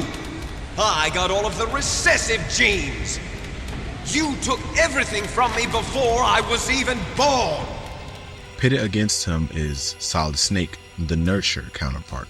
Throughout the game, Snake continuously proves that genetics is not everything, that it's our choices and experiences in life that define us. Even though Snake is supposed to have inferior genes to Liquid, he always rises to each challenge and comes out victorious against even genetically enhanced enemies. Kojima tries to point this out to emphasize that genes don't control our fate. It's the things we say and do that do. This theme is developed through the colorful cast of characters. Each member of Foxhound with his animal code name stands for facets of nature, a sort of testimony to how evolution has come up with special survival attributes in different organisms. This extends even further to the fox dye virus, which works against specific genetic markers and the Darwinian pressure within the story. That is not at all concerning genes that Kojima tackles in Metal Gear Solid. Indeed, he does take a dig at big ideas such as genetic engineering, cloning, and inherited traits, all the way to the very end, where he makes the point that genes are not all that matter in the question of a person's value and potential. The game shows how characters come to grips with their genetic legacies and invites us to reflect upon the difficult weighing of nature versus nurture and the question of human identity and potential. You mustn't allow yourself to be chained to fate, to be ruled by your genes. Humans can choose the type of life they want to live. The important thing is that you choose life, and then live. Another theme that arises again and again in Metal Gear Solid is confronting your past. Characters are repeatedly being thrust into positions which they must confront their personal histories, which more often than not undermines their sets of identity and fate. Just take Solid Snake for example. He's constantly reminded of his genetics from being a clone of Big Boss. That's not a subplot per se, it's interwoven into his mission and all the confrontations that he goes through against Liquid Snake, his twin brother. Snake continually mentions how he has no family, but through the story, he finds that he has origins, most importantly, a brother he never knew he had. This reckoning with his past is a microcosm of the greater nature versus nurture debate. Liquid subscribes to genetic destiny, while Snake embodies the stronger principles of free will and experience. Other characters have to confront their history. Otacon finds that his grandfather worked with the Manhattan Project, and that his father was born on the day Hiroshima got bombed. This forces him to confront some of the negative aspects of his family's history and his unintentional part in perpetuating that history through his involvement with the development of Metal Gear Rex. The truth is, my grandfather was part of the Manhattan Project. He suffered with the guilt for the rest of his life. And my father, he was born on August 6th, 1945. The day of the Hiroshima bomb. God's got a sense of humor, all right. This storyline emphasizes how the sins of the past can echo through generations, but also how individuals can choose to break the cycle. Psycho Mantis provides another striking example of confronting the past. His backstory reveals that he burned down his own village after reading his father's thoughts and finding only disgust and hatred. This traumatic event shaped his worldview and abilities, demonstrating how past experience can profoundly influence a person's development. The first person whose mind I dove into was my father's. I saw nothing but disgust and hatred for me in his heart. My mother died in childbirth, and he despised me for it. I thought my father was going to kill me. The game also suggests that even deeply integrated trauma doesn't have to define someone's future. This idea ties back to the nature versus nurture theme, especially through Meryl Silverberg's character. Initially, Meryl is driven by a need to understand her father by following in his footsteps, believing that this was her destiny. But over time, she realizes this path wasn't really her own choice. Her journey reflects the struggle between genetic inheritance and personal agency as she learns to make her own decisions rather than letting her family's history dictate her life. In the end, Metal Gear Solid makes it clear that while genes and past experiences play a role in shaping who we are, they don't control our fate. The game drives this home in its climax when we learn that despite having the so-called inferior genes, Solid Snake reportedly overcomes the impossible odds and defeats genetically enhanced enemies. This moment really cements the game's core message: personal choice, willpower, and lived experiences are truly what define us, not our genetic makeup.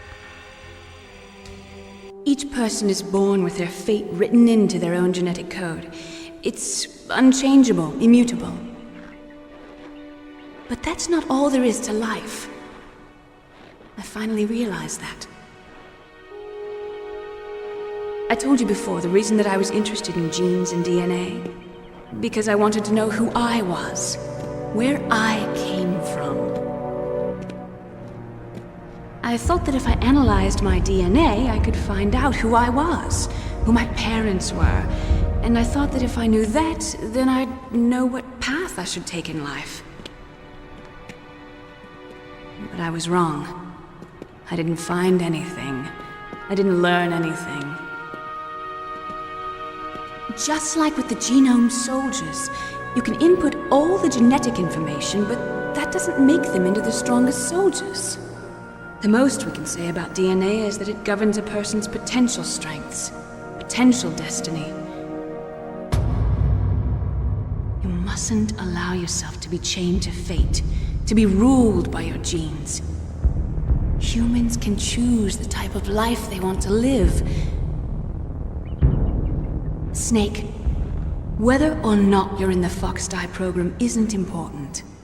The important thing is that you choose life. And then live. Don't you think, Snake? Don't worry. I'm going to choose life too. Until today, I've always looked for a reason to live. But from here on, I'm going to just live. Now that we've explored nature versus nurture and how the characters confront their past, another theme comes into focus: revenge. While not always front and center, the element of revenge is suddenly woven into the story, motivating certain characters. Liquid Snake, the main antagonist, is perhaps the most driven by revenge. His resentment towards Solid Snake and their father, Big Boss, fuels much of his actions. Liquid believes he was dealt the short end of the stick with inferior genes and is determined to prove his worth by surpassing both Snake and Big Boss. This need to get back at his genetic destiny is what drives him to take control of Foxhound and lost the Shadow Moses incident. Love? It's hate! He always told me I was inferior, and now I'll have my revenge! You should understand me, brother.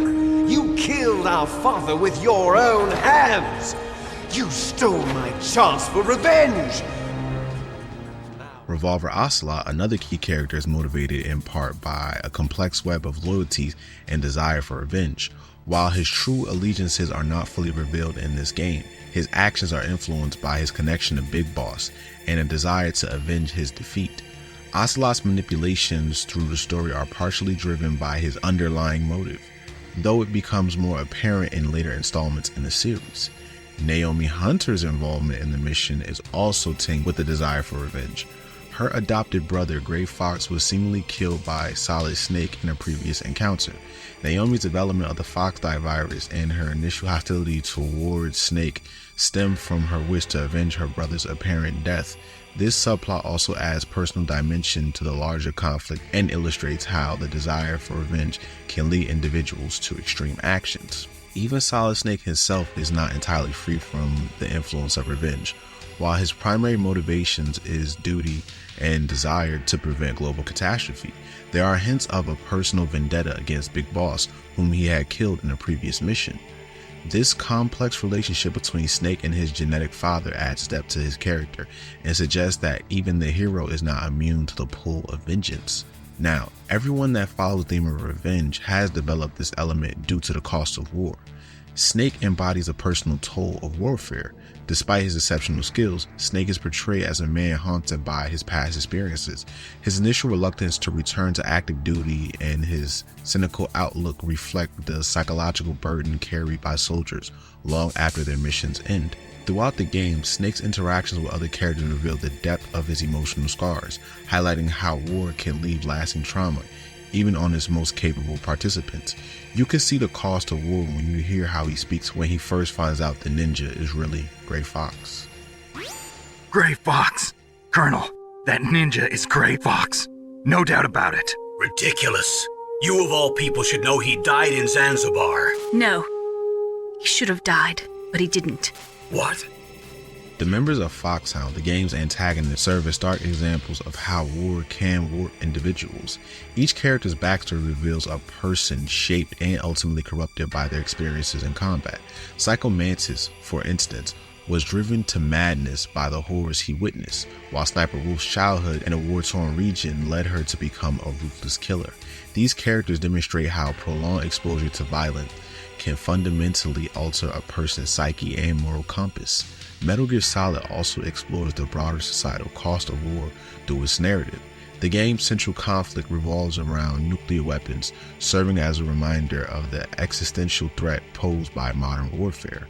The Shadow Moses incident itself represents how military technology and installations can be turned against their creators, illustrating the potential for war to spiral out of control and threaten civilian populations. The game further examines the economic and political cost of war through its exploration of the military-industrial complex.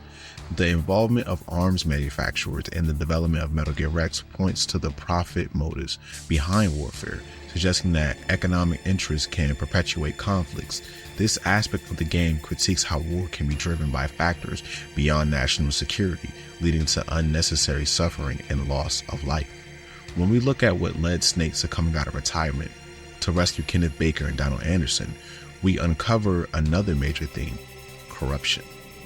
Though it's not always at the forefront, corruption plays a huge role in the story.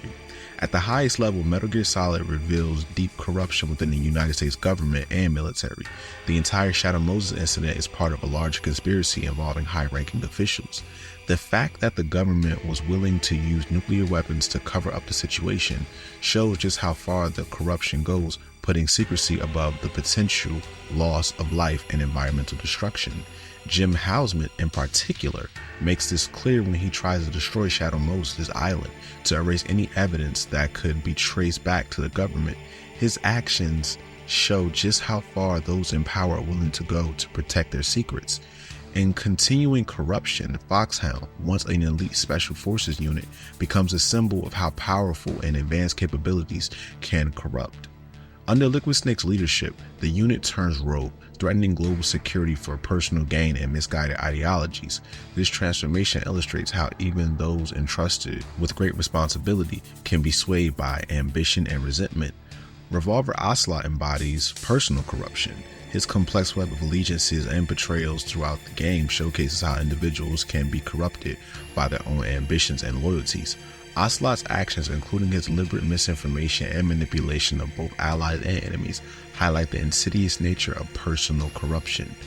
At the end of the game, we see that Ocelot was somewhat working with two parties, Foxhound and the President of the United States, who was revealed to be the third clone of Big Boss that no one knew about. Now let's dive into a more overlooked aspect of the story: the hostages' corruption. Kenneth Baker's corruption in particular stands out. As the president of Armstech, a weapons manufacturer, Baker played a key role in developing Metal Gear Rex, a nuclear-capable walking battle tank. His involvement shows how corporate interests can easily compromise national security. By collaborating with the government on this secretive black-budget project, Baker highlights how private companies can be just as complicit in dangerous military schemes, all in the name of profit. Bribes. I prefer to think of it as good business. Anyway, Metal Gear was going to be formally adopted after the results of this exercise were analyzed. I don't give a crap about you and your company. Yes, that's about what I'd expect from a grunt like you. Here, this is what you came for, right? What's that? An optical disc. It's all here. The main hard drive was destroyed by gunfire. This is the only remaining copy of the data. What kind of data? All the data collected from this exercise. Don't play dumb. I know you were sent to get this. I hid it from that sadistic maniac while he was torturing me. They don't know this disc exists. Make sure you report this to Jim. To your boss. I'll give you my... Donald Anderson, as the DARPA chief, represents corruption at the highest levels of government.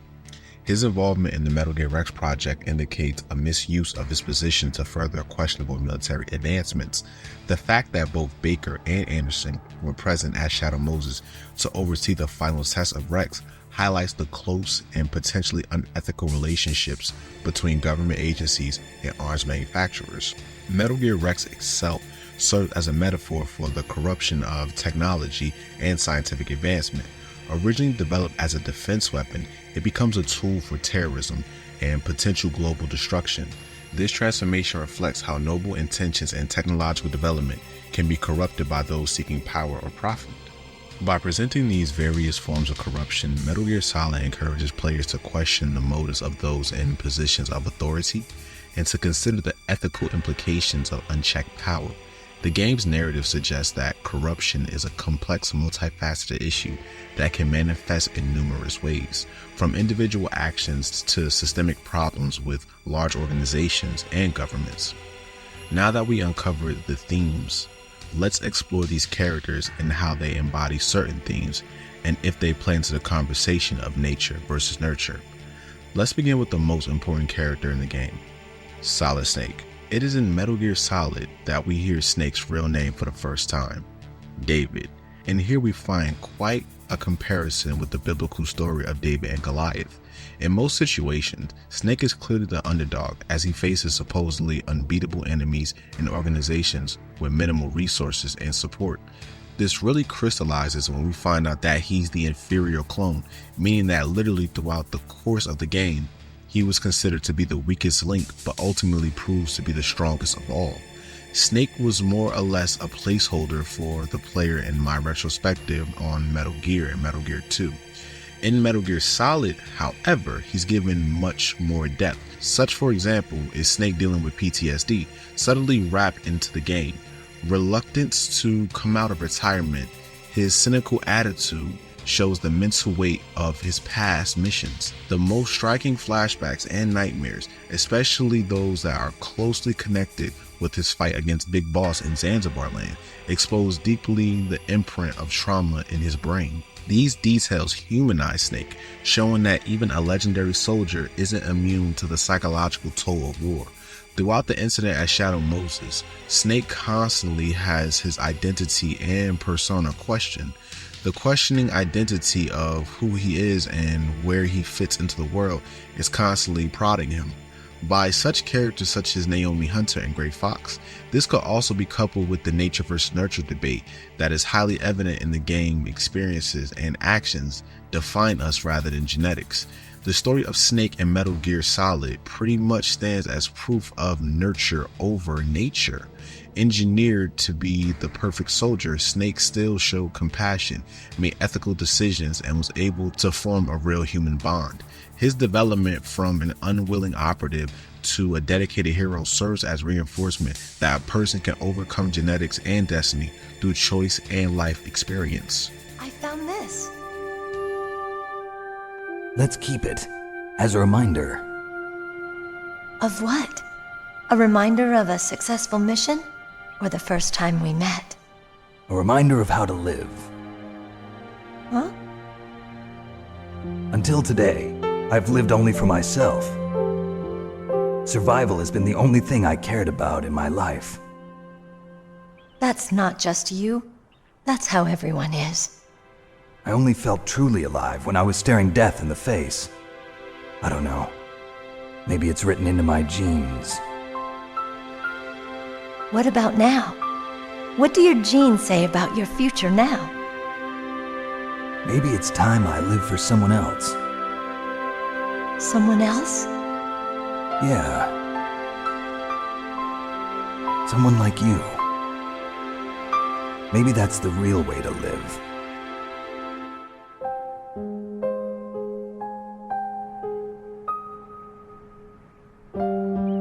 So, where to, Snake? David.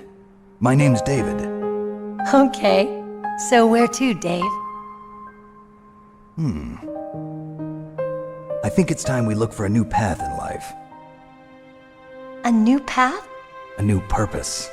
Will we find it? We'll find it. I know we'll find it. What are those? Caribou. To the Aleutians, the caribou is a symbol of life. It'll be spring here soon. For us too? Yeah. Spring brings new life to everything. It's a time for hope. I've lived here a long time, but Alaska has never looked more beautiful. The sky, the sea, the caribou, and most of all, you. I think I'm gonna like this new life. Come on. Let's enjoy life.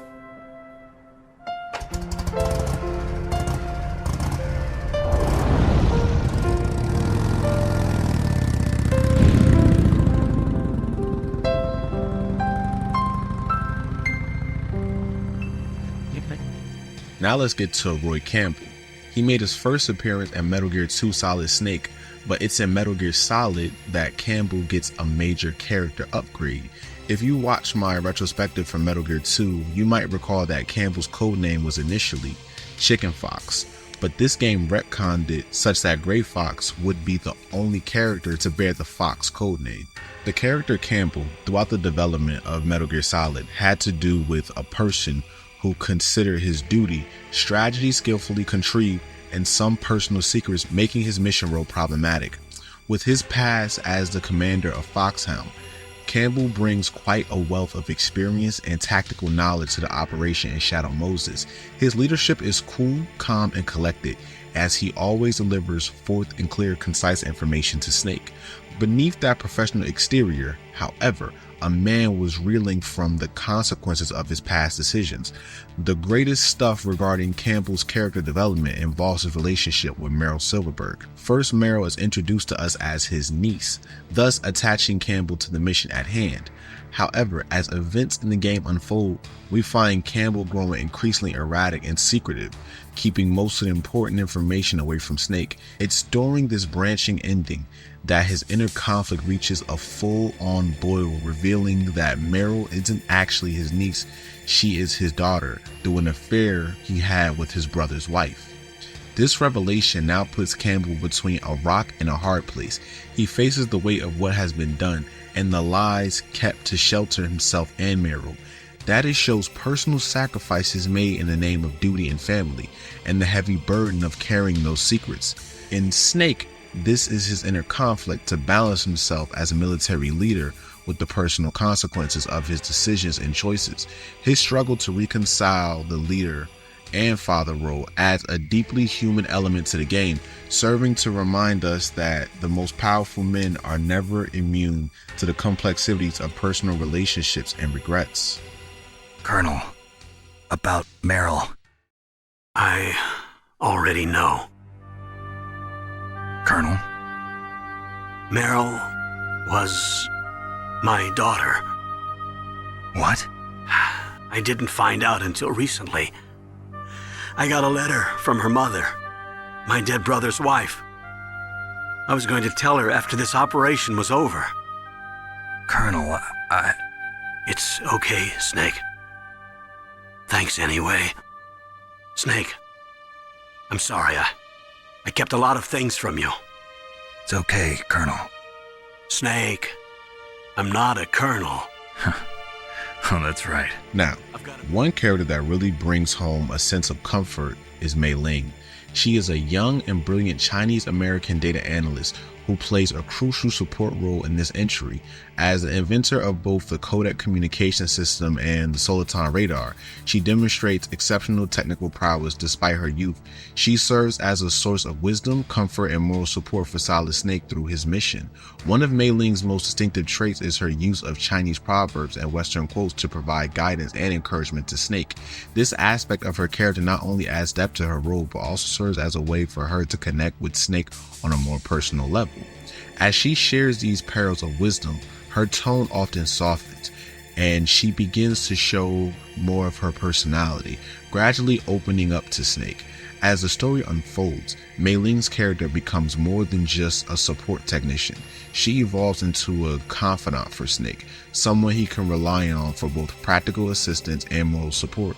Her gentle demeanor and thoughtful insights offer Snake moments of respite from the intense pressure of his mission, allowing him to reflect and regain his focus. Her blend of technical expertise, cultural wisdom, and emotional intelligence makes her an invaluable ally to Snake, providing him with both the tools and emotional support necessary to navigate the challenges of Shadow Moses Island. Snake, remember what the Gaul said. The graveyards are full of indispensable men. Snake, you're all alone and surrounded by bad guys. Try to be careful and avoid getting into a fight whenever you can. You're right. Wow, You know all sorts of great quotes, don't you? Well, both my parents are from Guangdong, China, but I was born and raised in America.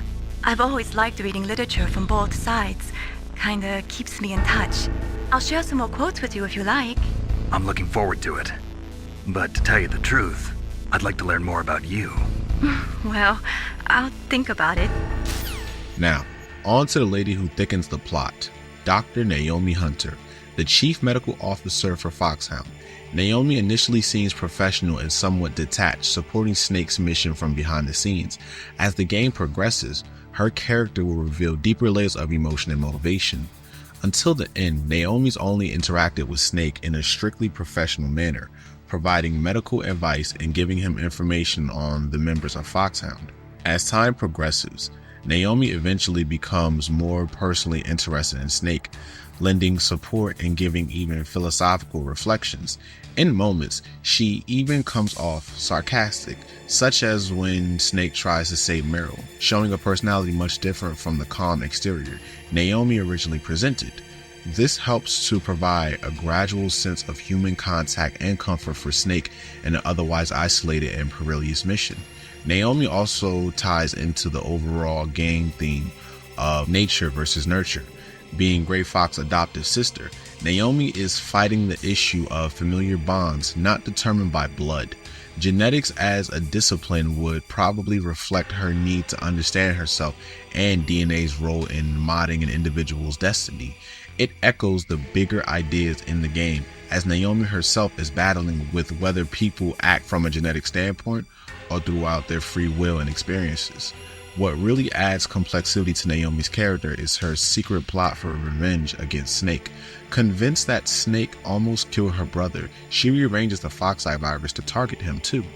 An act of vengeance, this further shows how traumas in the past deeply influence those actions taken in the past, and further debates the issue of nature versus nurture. The fact that Naomi makes Snake's death by Foxeye random and unpredictable adds cruelty to her actions, leaving Snake to live in constant uncertainty about his fate. However, during the mission, Naomi slowly changes her view about Snake. She feels that she has misjudged him and starts to see him as a human being behind the legendary soldier. This change of heart is followed by feelings of repentance over what she has done, which again shows her growth. This becomes an emotional point in the game, as near the end, Snake decides not to tell Naomi the complete truth about Gray Fox. He does not tell her about the role Fox played in her parents' death, thus becoming compassionate enough to not let her suffer more emotionally. This underlines the complexity of their relationships, along with the moral ambiguities the characters face while showing the greater potential for personal growth and forgiveness. Snake, it's me. Naomi. I heard about my brother. I'm sorry, but he had one last message he wanted to say to you. He told me to tell you to forget about him and to go on with your own life. Frankie said that? Yeah. He also said he'll always love you. Naomi, your brother just saved you, me, and the whole world. He fought with every ounce of strength in his body. Maybe now he's finally found some peace. He wasn't really my brother anymore. Ever since he fought with you in Zanzibar, he's been like a ghost. A ghost looking for a place to die.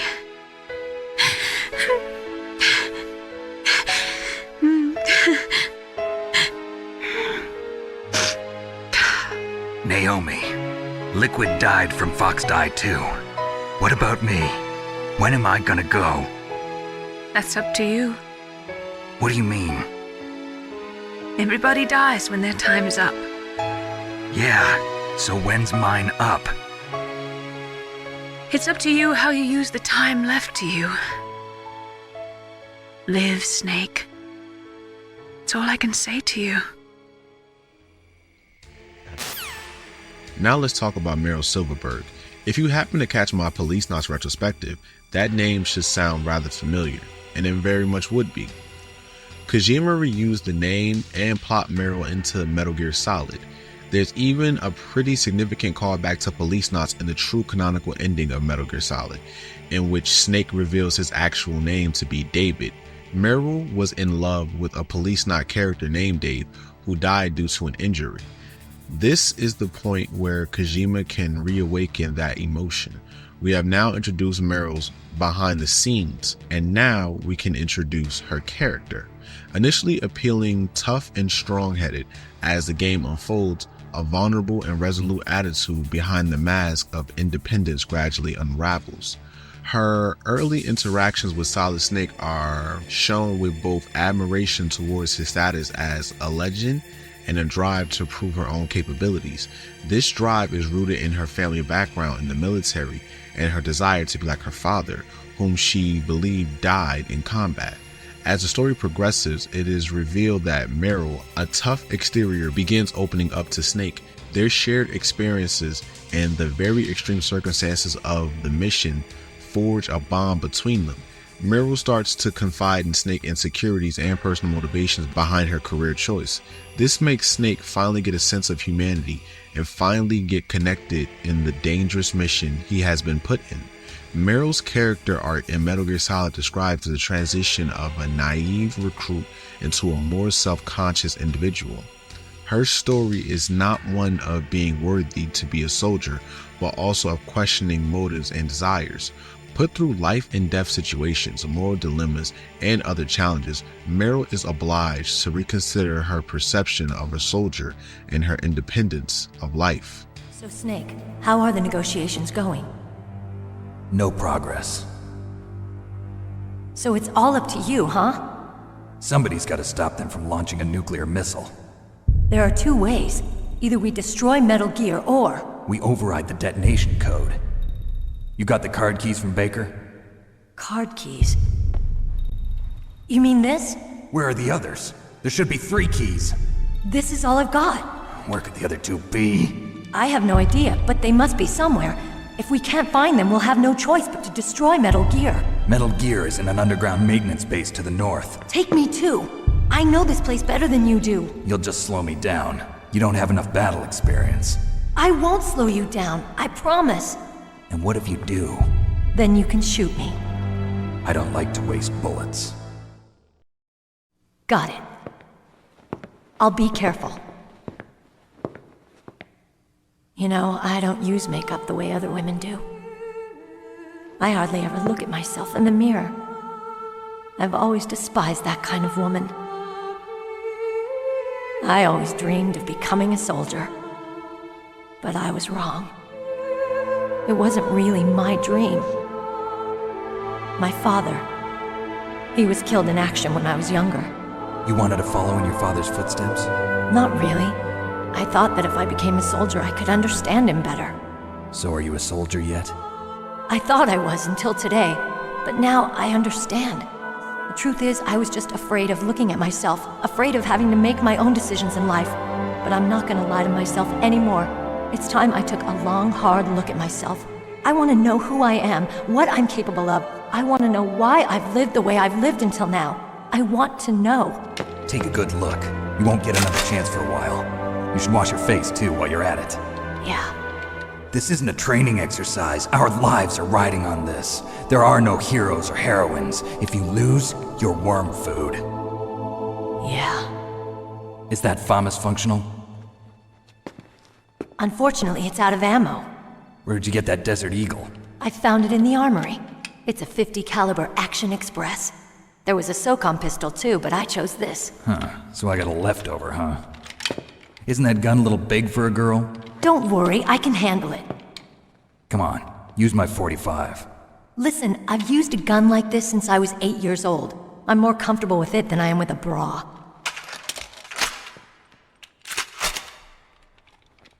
If we're gonna go to the north, we'll have to go through the commander's room on this floor. The overland route is blocked by glaciers. The door to the commander's room is security level 5. This card will open it. It was inside the pocket of the uniform I was wearing. Looks like he must have been guarding someplace important. Now, on to the weapons analyst, Natasha Romanenko. more of a side character. You might call her during your first playthrough, but you probably won't rely on her as much in subsequent runs, unless you're curious about her story. Natasha does have her own emotional scars, yet different from Snake, Fox, and Naomi. She was born in the Ukrainian SSR, and when the Chernobyl tragedy happened, she was 10 years old.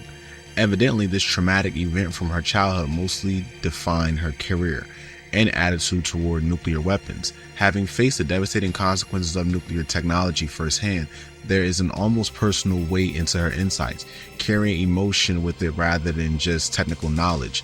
The cool professional Natasha is, for the most part, to the point when you call her via codec, but there's always that unyielding trauma showing its face once in a while whenever the subject of certain weapons come up. Such is the case when you call her to discuss mines. You can really feel the extent of her emotions regarding the destructive power they represent. That area is mined? If you only had a mine detector. After you locate the mines on your radar, crawl forward and retrieve them. Anti-personnel mines have killed over 20,000 non-combatants in the past 30 years. In countries like Cambodia and Nicaragua, the killing and maiming of innocent victims continues long after the wars have ended. It is easy to plant mines, you see, but removing them is a different matter. It requires more time and manpower than anyone is willing to invest. The superpowers need to donate more mine detectors and other equipment to remove them. It is the least we could do after laying them. Her detailed knowledge of nuclear arms and their effects is tinged with a somber tone, suggesting a deep-seated anxiety about their potential for destruction. This could be interpreted as a form of PTSD, manifesting in her hyper-awareness of the dangers posed by the weapons she describes. Natasha's character serves as a stark reminder of the human cost of war and nuclear proliferation. Her expertise is not just academic, it's rooted in personal experience and loss. When discussing particularly destructive weapons, there's a noticeable tension in her voice, hinting at the psychological scars she carries from her past. Despite her traumatic background, Natasha remains committed to her role in the mission. Her dedication to providing Snake with accurate and detailed information about weapons and nuclear technology demonstrates a resilience born from her experiences. She channels her past trauma into a determination to prevent future catastrophes, making her an invaluable asset to Snake's mission. As long as the strategy of nuclear deterrence continues, nuclear weapons may be reduced, but they will never be eliminated. If you think about it, nuclear reduction does not mean much without elimination as the ultimate goal. I used to work in the DIA. I figured the only way to achieve nuclear elimination was to work from the inside to convince them of the ineffectiveness of the deterrence theory. Seems like you're pretty focused on that issue. Victims of nuclear radiation are a sad thing to see, and I have seen a lot of it. I have seen more than enough of it. I was born and raised in Pripyat, Ukraine. I was 10 years old on that day, April 26, 1986. You don't mean... Yes, Chernobyl. That is the day that changed my life and thousands of other lives. I live just 3 kilometers north of there. 600,000 to 700,000 people were evacuated. Over 650,000 children suffered the effects of radiation poisoning. Between 1986 and 1993, 12,000 children died. My parents, and many others like them who helped in the cleanup, died a few years later from radiation sickness. We must rid this world of all nuclear weapons before they cause more misery, before they destroy the delicate environment that keeps us alive. I will not allow this pain and anxiety to pass on to yet another generation. Master Miller returns once again in this game, and man, is this character ever turned on its head. Up until the very final plot twist, he serves as much as the same role that he did in Metal Gear 2, a former drill instructor for Foxhound. He's painted to be one heck of an experienced soldier who gets straight to the point.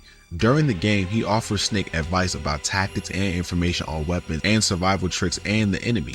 His experience in particularly each and every military discipline reflects his extensive wide-ranging background through organizations such as the KGB and the FBI before joining Foxhound. This wide expanse of knowledge within different fields places him highly qualified to contribute to Snake's mission. Miller's style, bluntness, and straightforwardness. He does not beat around the bush when Snake needs to be advised. Instead, he tells him much more about the practical information to ensure mission success. In such a way, he then establishes himself as a no-nonsense yet highly trusted mentor figure, and their bond of trust is further strengthened. The attachment and respect between them stem from mutual respect due to shared history together in Foxhound. Miller's character develops further as he was Snake's old mentor. Thus, he often refers to the past for helping Snake out of a difficult situation. Not only does this add to Snake's humanity, but it also shows the gamer to learn many things useful for gameplay. The game sprinkles hints about Miller's real identity though. Notice how Miller isn't reachable during the fight with the Hind D, for example. Or, say, another interesting moment, Miller and Snake discuss Vulcan Raven and how far away Snake's Japanese heritage is, while Snake mentioned to him that he never said anything about him being Japanese. The worst plot twist for the audience was the revelation of the true identity of Master Miller, Liquid Snake, a revelation that makes Snake and players be fooled. This plot gives away layers to the narrative, and throughout the gameplay, the theme of identity and deception is accentuated. Snake, this is McDonald Miller. It's been a long time. Master, what are you doing here? I quit being a drill instructor, so I moved out here for some peace and quiet. I'm in retirement, just like you. Once in a while, I still help train the Alaskan Scouts. Passing on the skills to a new generation, huh? Campbell told me about the situation here. I thought I might be of some use. There's no one I'd rather have in a foxhole than you. Well, I know lots about survival in a harsh environment. I've lived in Alaska longer than you, so call me if you have any questions about the flora or fauna out here. My frequency is 141.80. Now moving on to Secretary of Defense Jim Houseman. Curiously enough, he bears resemblance to Gates Becker from Police Knots, which could or could not be a subtle reference to a previous entry. Houseman is crucial for most of the Shadow Moses incident, even though he remains largely invisible throughout most of the game. He is in close contact with the situation, as it were, through an AWACS command plane, representing the highest tier of government involvement. His decision to call the bombing, particularly as an act of spite due to the death of the DARPA chief, carries a personal dimension in the way in which he reaches decisions. That would mean that Houseman acts not only based on strategic considerations, but also out of emotional responses and personal vendettas. Houseman's singular appearance through Codec at the end of the game amps up the tension in the last act. He really makes it clear how strongly all levels of government are clamping down on Snake and his friends, and how urgent it is that they get out of Shadow Moses. Roy Campbell has been relieved of duty. This is the Secretary of Defense, Jim Houseman. Put the Colonel back on. He's been placed under arrest for leaking top-secret information and for the crime of high treason. Ridiculous. Yes, he's a ridiculous man. He truly believed that he was in command of this operation. You bastard. There won't be a speck of evidence left. I'm sure the President would want the same thing. President ordered this? The President is a busy man. I have complete authority here. How do you plan on explaining a nuclear attack on Alaska to the media? Don't worry. We've prepared a convincing cover story. We'll simply say that the terrorists exploded a nuclear device. Smart. You'll be murdering everyone here. The scientists, the Genome Army, everyone. Donald, the DARPA chief is already dead. So you didn't mean to kill the DARPA chief after all? He was my friend. And you could care less about what happens to everybody else, huh? Well, if you give me the opportunity optic disc, I might consider saving them. What are you talking about? Metal Gear's test data. Donald was supposed to bring it back. I don't have it. I see. Oh well, that's okay. You two are an embarrassment from the 1970s.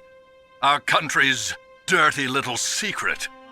You can't be allowed to live.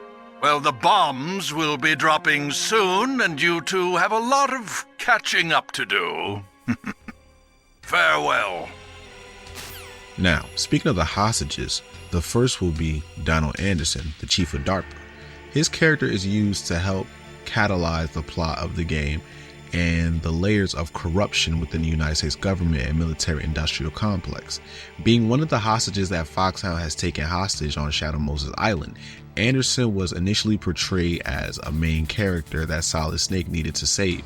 His high rank makes him a person of high clearance, thus in a position to know more specific and intimate details about the Metal Gear Rex project. He is, therefore, not only indispensable in Snake's mission, but also a prize catch for the terrorists who will want to exploit his expertise. Anderson's character epitomizes corruption at the highest order of government, being a high-ranking official engaged in the development of the secret nuclear weapon. His character expresses the military-industrial complex willingness to push ethical boundaries for the sake of technological advancement and national security. The fact that he was on Shadow Moses during the test for Metal Gear Rex himself implicates him directly in these morally murky activities. The later implication that Snake's Anderson was in fact an impersonator further adds to the intrigue of his function within the story. This plot twist not only shows the extent to which the conspirators will go to keep their secret, but also teases the player to what extent Anderson was actually involved and under what circumstances he really died. Huh? Looks like I got a roommate. The DARPA chief?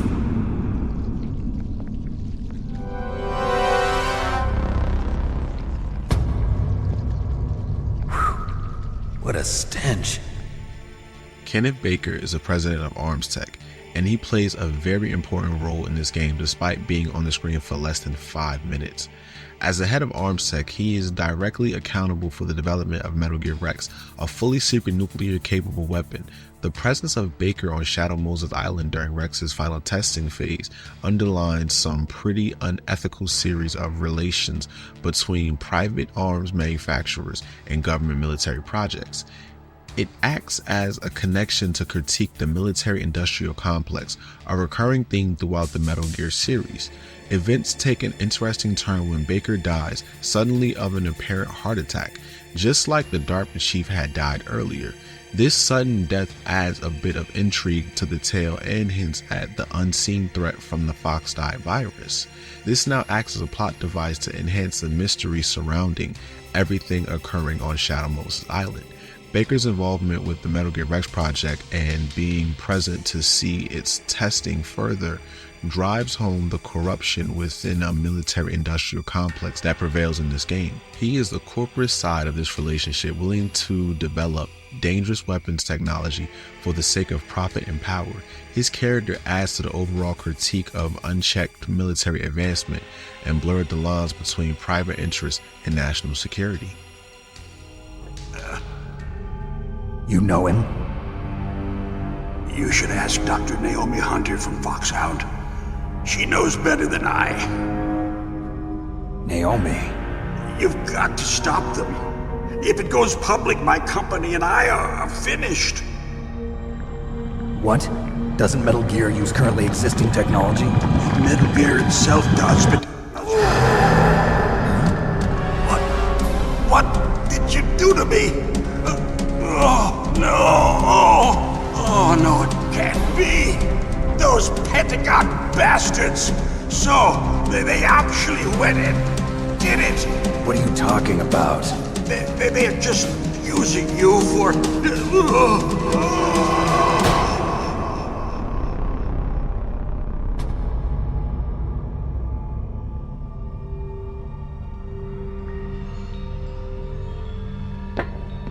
What the hell?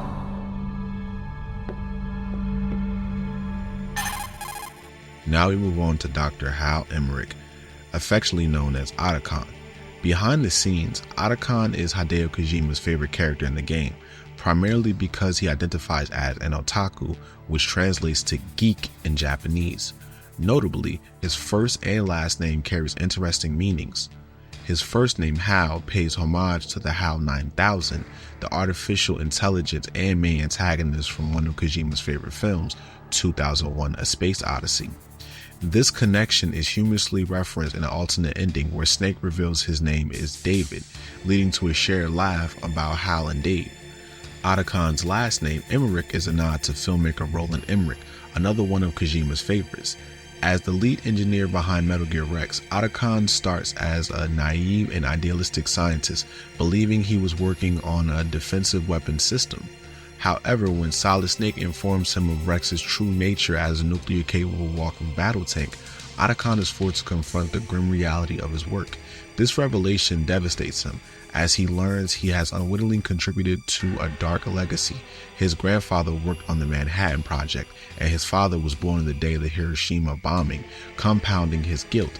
Otacon's experiences during the Shadow Mosin incident can be interpreted through the lens of Stockholm Syndrome.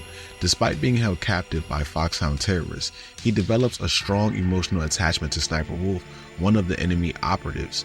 This connection likely arises from Wolf's kindness towards him and her caring nature, particularly in her treatment of the facility's wolf dogs, which Otacon admires. His infatuation with her serves as a coping mechanism for the stress and fear he endures during captivity.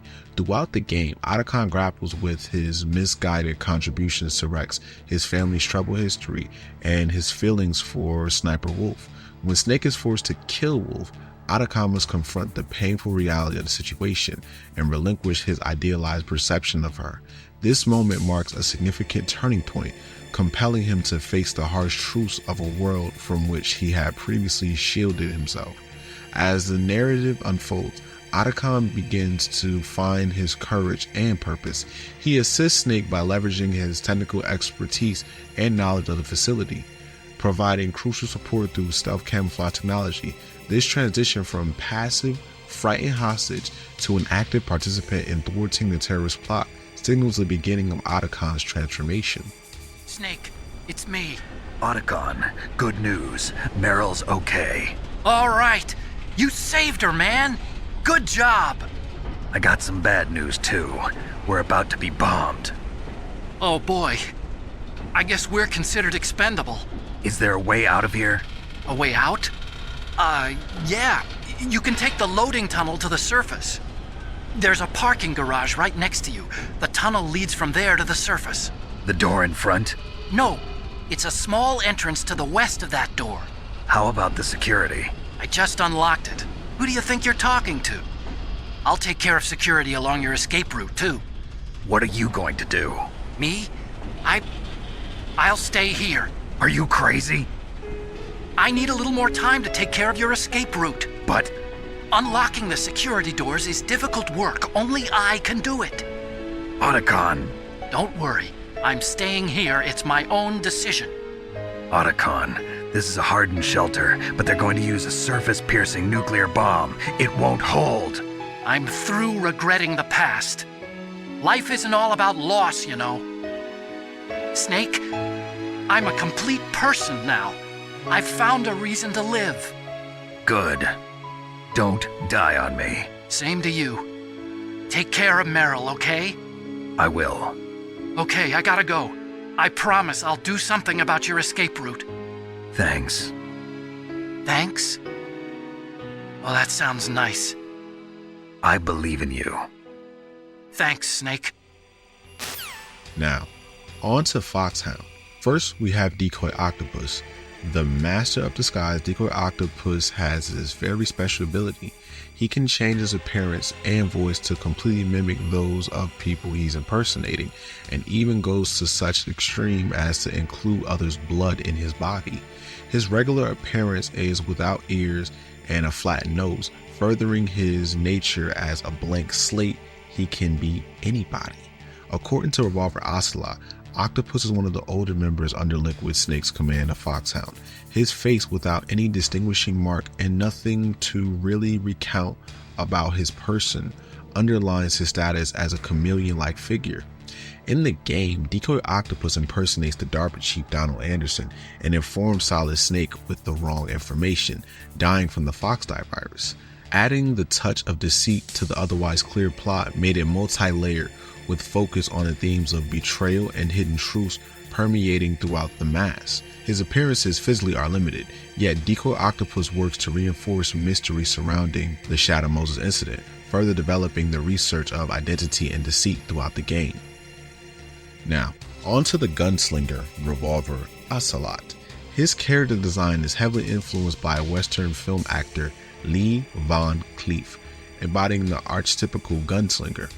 Ocelot's real name, Shalashaska, draws inspiration from Sharashkas, secret research and development laboratories operating within the Soviet Gulag labor camp system from the 1930s to the 1950s.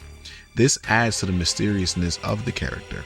Kojima's love for spaghetti western, specifically the 1966 Italian film Django, influences the overall design and fascination of Ocelot with regard to the genre. Characteristically, Ocelot is defined by his expertise as a gunslinger and adds his sadistic enjoyment of torture as an art form.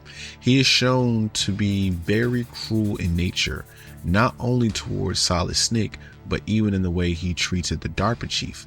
Indeed, beneath this brutal exterior lies a sly mind that is always after some hidden agendas. During the whole game, it's never too certain what is motivating Ocelot.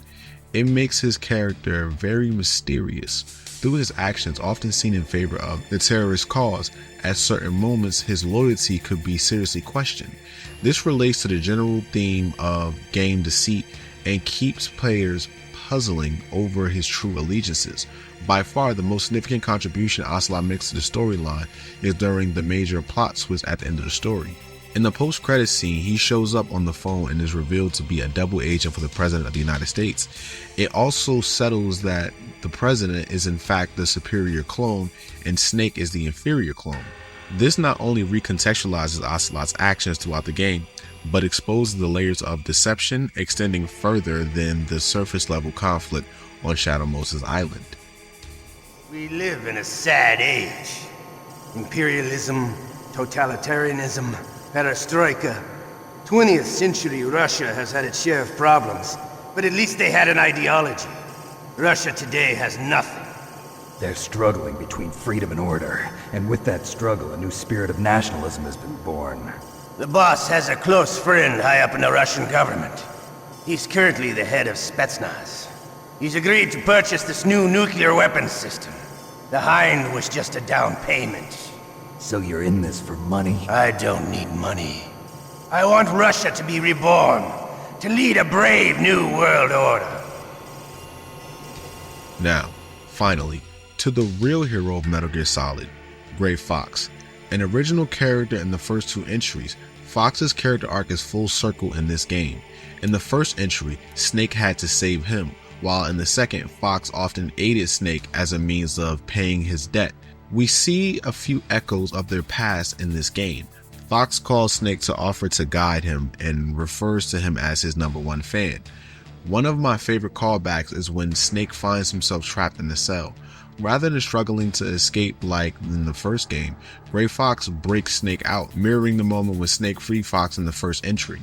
This gesture beautifully encapsulates their evolving dynamic and Fox's personal journey. Fox's character is deeply traumatized. The conflicts of his past and his transformation into a cyborg had left him with very serious PTSD. This psychological trauma manifests as a wild temper and unease with his life as a human compared to his cybernetic existence now. Throughout the game, his sanity wildly veers between brief moments of clarity and battle-induced madness, underlying the psychic cost of his backstory. Fox has difficulty letting go of his past. His interactions with Snake are thinly veiled with friendship and hostility, while seeking the reason behind his new life. This is symbolic of the internal struggle common to so many soldiers who return from war and work through their adjustment to home life. Gray Fox in many ways is the real hero of Metal Gear Solid. Yet, despite that, he always aided Snake, often as Deep Throat, in secret. His final act of heroism came when he gave his life in the battle against Metal Gear Rex. Fox gives Snake an opportunity to defeat this supposedly invincible adversary by using his cybernetic body to destroy the Radome of Rex, which was at the price of his life. This is also paying his due to the sister he had orphaned in his youth, Naomi Hunter. Before dying, he asks Snake to tell Naomi the truth about them. Snake doesn't tell her at the end. Gray Fox's heroism is further underlined by his selflessness, whereas other characters in the game have either been motivated by personal gain or by some kind of misguided ideology. Fox acts to save others and find some semblance of redemption for the actions in his past. His final moments, where he rejects Snake's attempts to save him and instead begs for Snake to continue the mission himself, cement his status as a tragic hero.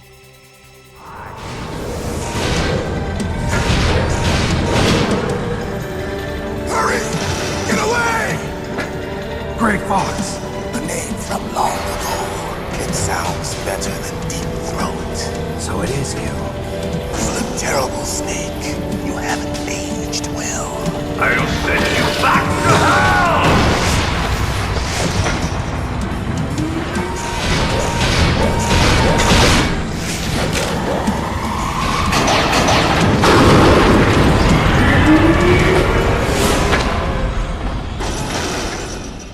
Fox, why?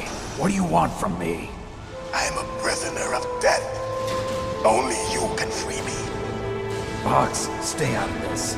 What about Naomi? She's hell-bent on taking revenge for you. Naomi? You're the only one who can stop her. No, I can't. Why? Because I'm the one who killed her parents.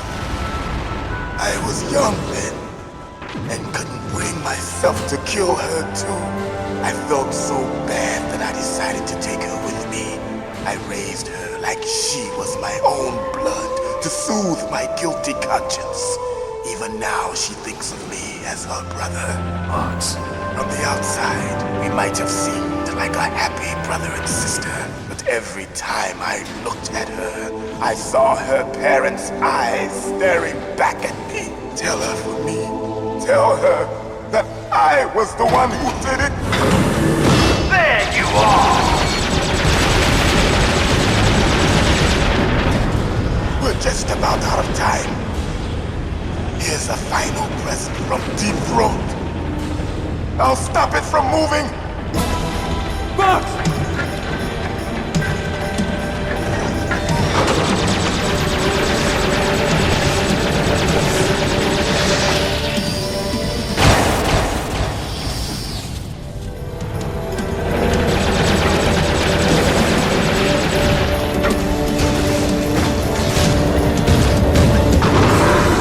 In the Middle East, we don't hunt foxes, we hunt jackals. Instead of foxhounds, we use Royal Harriers. Fox! How strong is that exoskeleton of yours? Snake, are you just going to sit by and watch him die? Cornered fox is more dangerous than a jackal. You destroyed the Radome.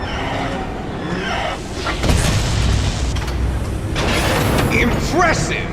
You are indeed worthy of the codename Fox, but now you're finished! No!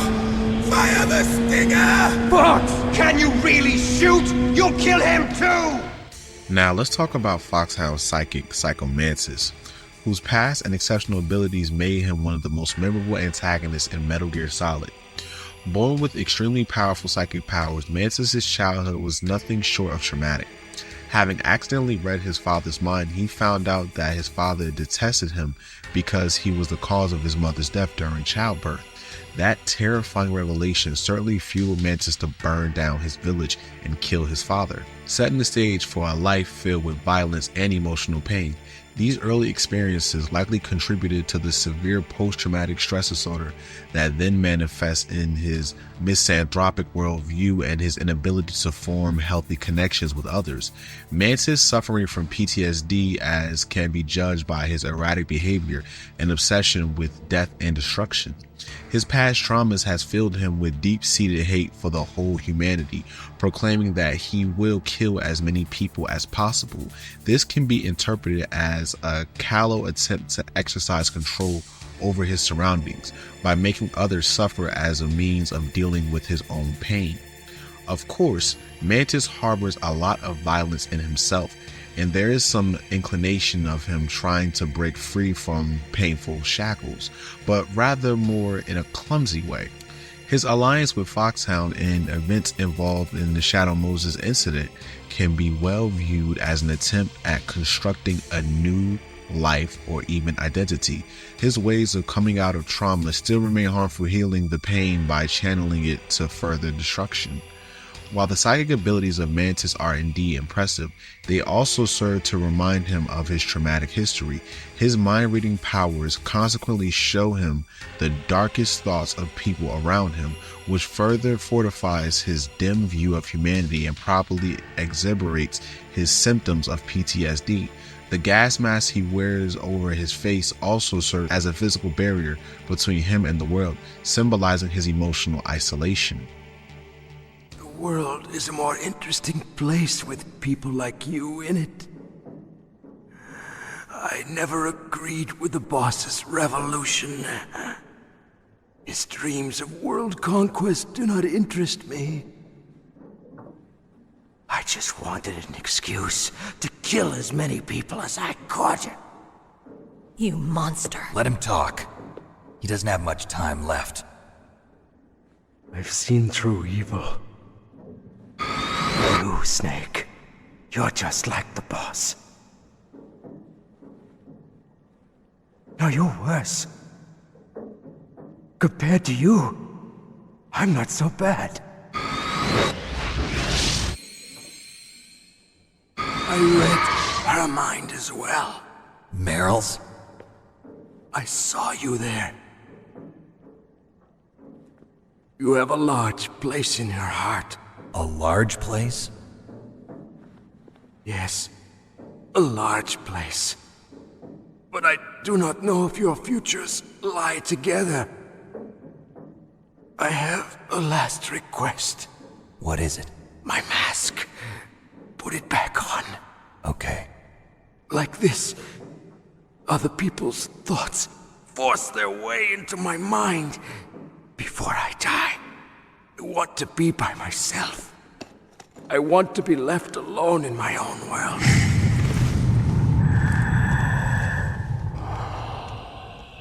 I'll open the door for you. If you want to find your future, go through that door.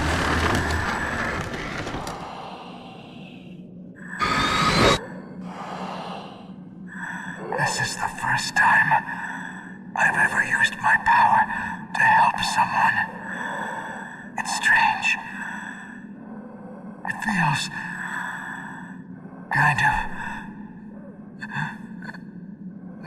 nice. Now let's look at the sharpshooter, Sniper Wolf. Most of her history, the way she acted in most of Metal Gear Solid, was that of a character who has been deeply changed by her experiences and suffers PTSD as well. Born in Iraqi Kurdistan, Wolf grew up in a time of war and violence. She witnessed the horrors committed against her people in chemical weapons attacks. This traumatic background has branded her psyche, forming the very root of her PTSD and resulting in obsessive behaviors along with emotional detachment. It can be seen that Wolf's addiction to diazepam could be a means of self-medicating against trauma, using the drug even to steady her hands whenever sniping. Her extreme patience and ability to remain in position for days on end will also suggest a hypervigilance as a common symptom of PTSD, in which she has felt compelled to stay on guard. Alternatively, One could see her emotional attachment to wolves, animals with which she shares an affinity in terms of loyalty and pact mentally as a coping mechanism. This embodies her bond with them in ways that she is unable to do with people. She is loyal to Foxhound, but there are signs that Wolf's attempting to break free from her violent past.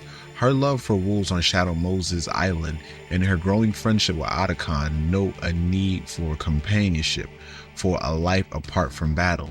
Wolf's interactions with Solid Snake continue to reveal complexity in her inner conflict. Admittedly, she admits an admiration for Snake as a worthy adversary, one that suggests an appreciation for competence, superseding her allegiance to Foxhound.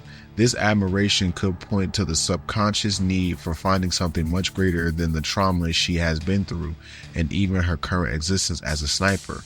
All in all, Sniper Wolf personifies conflict between pain in the past and hope for redemption, which makes her such an interesting and tragic figure in the story. I waited for this moment. I am a sniper. Waiting is my job. Never moving a muscle. Concentrating.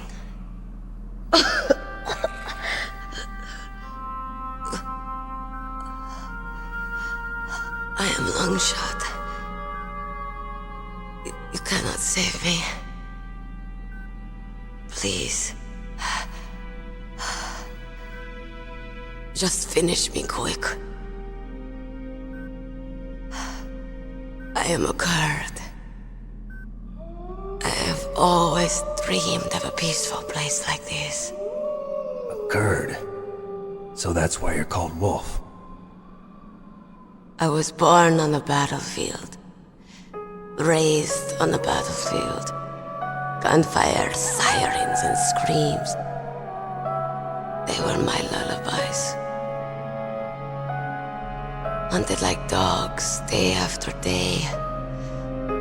Driven from our ragged shelters. That was my life. Each morning I'd wake up and find a few more of my family or friends dead beside me. I'd stare at the morning sun and pray to make it through the day. The governments of the world turned a blind eye to our misery. But then, he appeared. My hero. Saladin. He took me away from all that. Saladin? You mean Big Boss? I became a sniper. Hidden. Watching everything through a rifle's scope. Now I could see war. Not from inside, but from the outside. As an observer. I watched the brutality, the stupidity of mankind through the scope of my rifle. I joined this group of revolutionaries to take my revenge on the world. But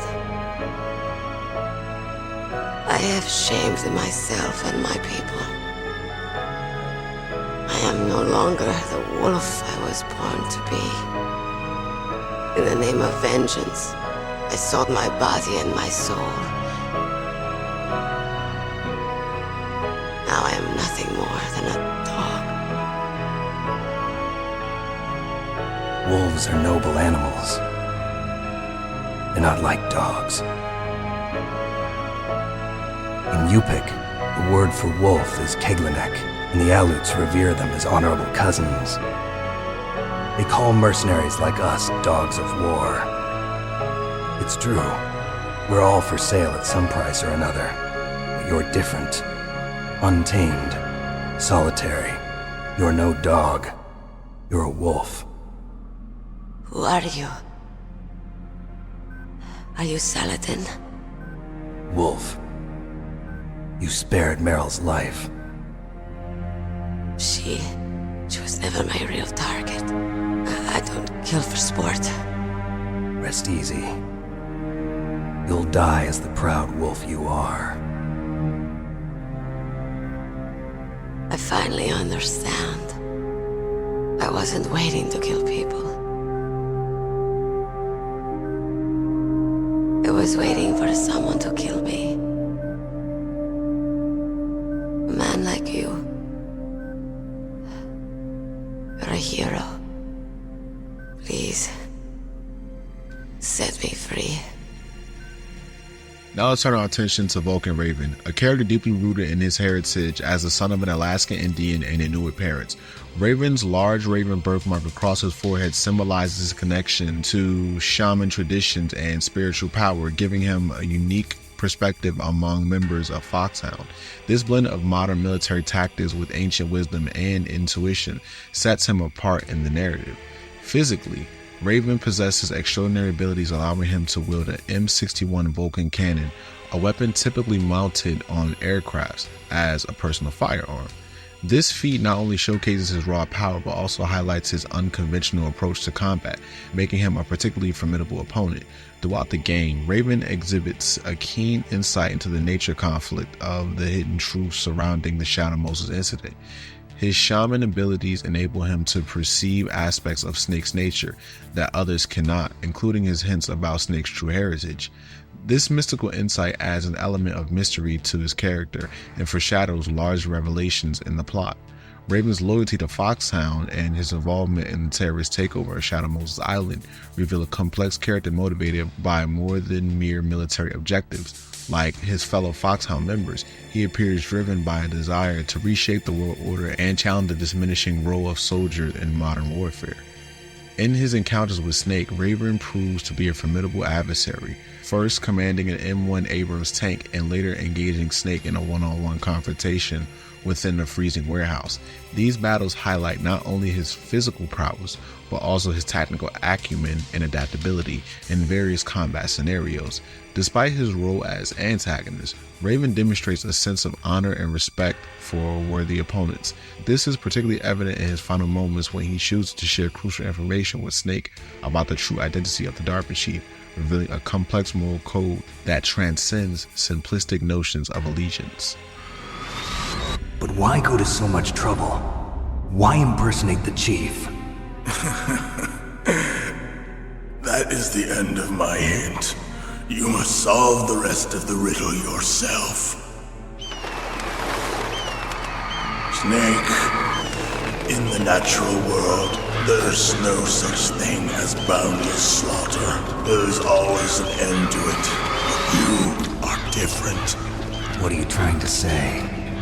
The path you walk on has no end. Each step you take is paved with the corpses of your enemies. Their souls will haunt you forever. You shall have no peace. Hear me, Snake. My spirit will be watching you.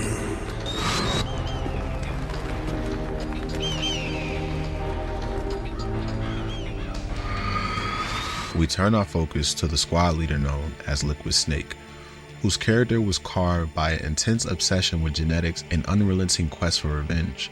Born of the Les Enfants Terribles project, Liquid believes he is the inferior clone of Big Boss, as he bears what he perceives as recessive genes. This misapprehension shall be the root of his motivations in proving his worth and superiority over his brother, Solid Snake. Liquid's genetic determinism obsession is an extremely clear example of the nature versus nurture debate in this game.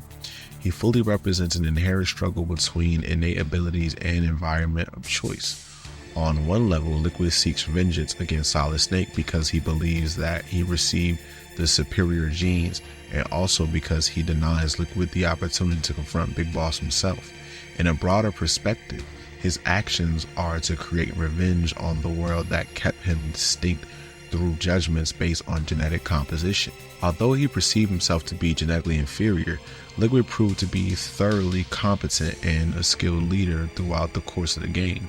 The very fact he was able to successfully lead Foxhound and the takeover of Shadow Moses Island would seem to indicate that his abilities are not determined by purely his genes, as influenced by his experiences and decisions in life.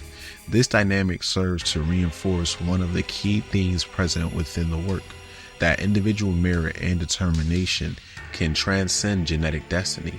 Liquid serves as a warning on the nature of justifying oneself through perceived genetic limitations. His fixation on self-worth with struggle and his blind ignorance to anything outside of the gene myth he's created will be his undoing. A polar opposite to this character is Solid Snake, who has the same genetic lineage but chose to make a different set of choices, and in doing so redefine what it means to be a clone. Throughout the game, Liquid's actions and dialogue reveal a complex individual wrestling with his identity and self-worth. Every fight he has with Snake is not only physical but ideological as well, because he tries to outshine his enemy in order to prove his beliefs and outlook are right. Therein lies the great antagonism, and the struggles of Liquid Snake become reflective of broader themes of identity, destiny, and the human condition. Snake!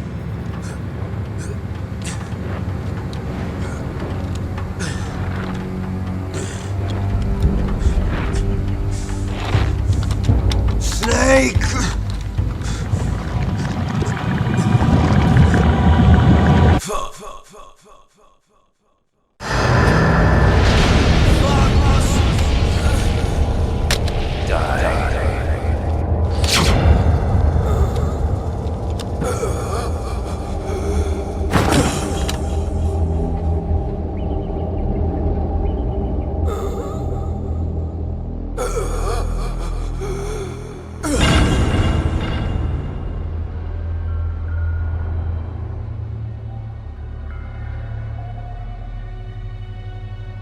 If he's dead, that means... Don't say it, Snake.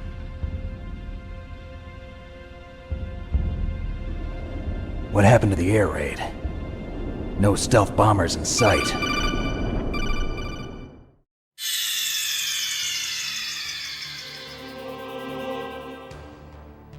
Alright, so Metal Gear Solid really built upon the stealth gameplay that was established in previous Metal Gear titles.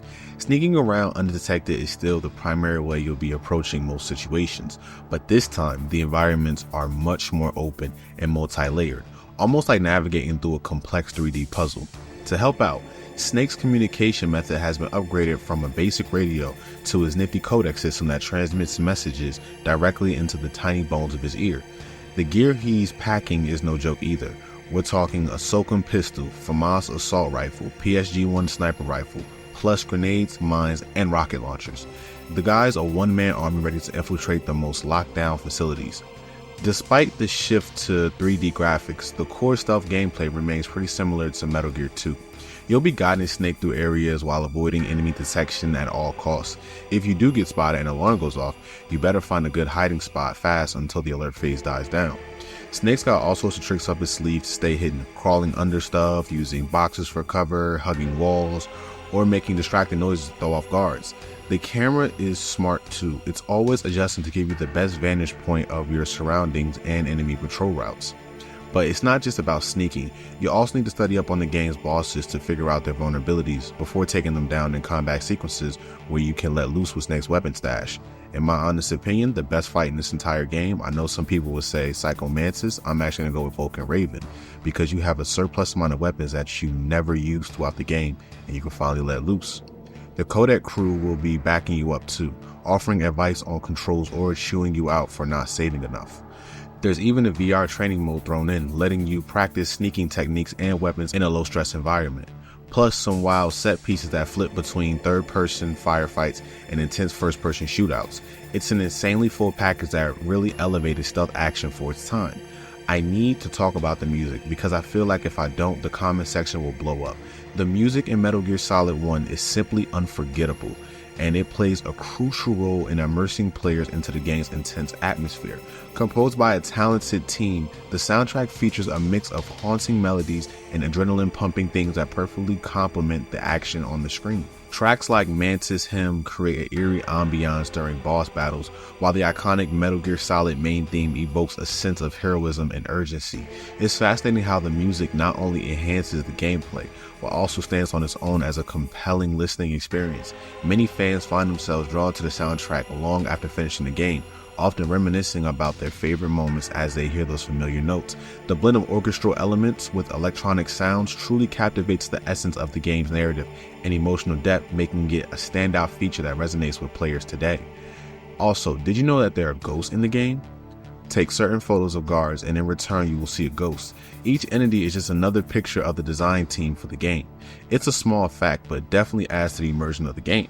One of the standout features of Metal Gear Solid is how the game adapts to your playing style and helps you out when you're in a pinch. Without spoiling too much, if you've been caught a few times before reaching the air duct, the game reacts by triggering a cutscene where Snake overhears guards discussing the DARPA chief. Did something happen? There's an intruder. Really? He's already done 3 people.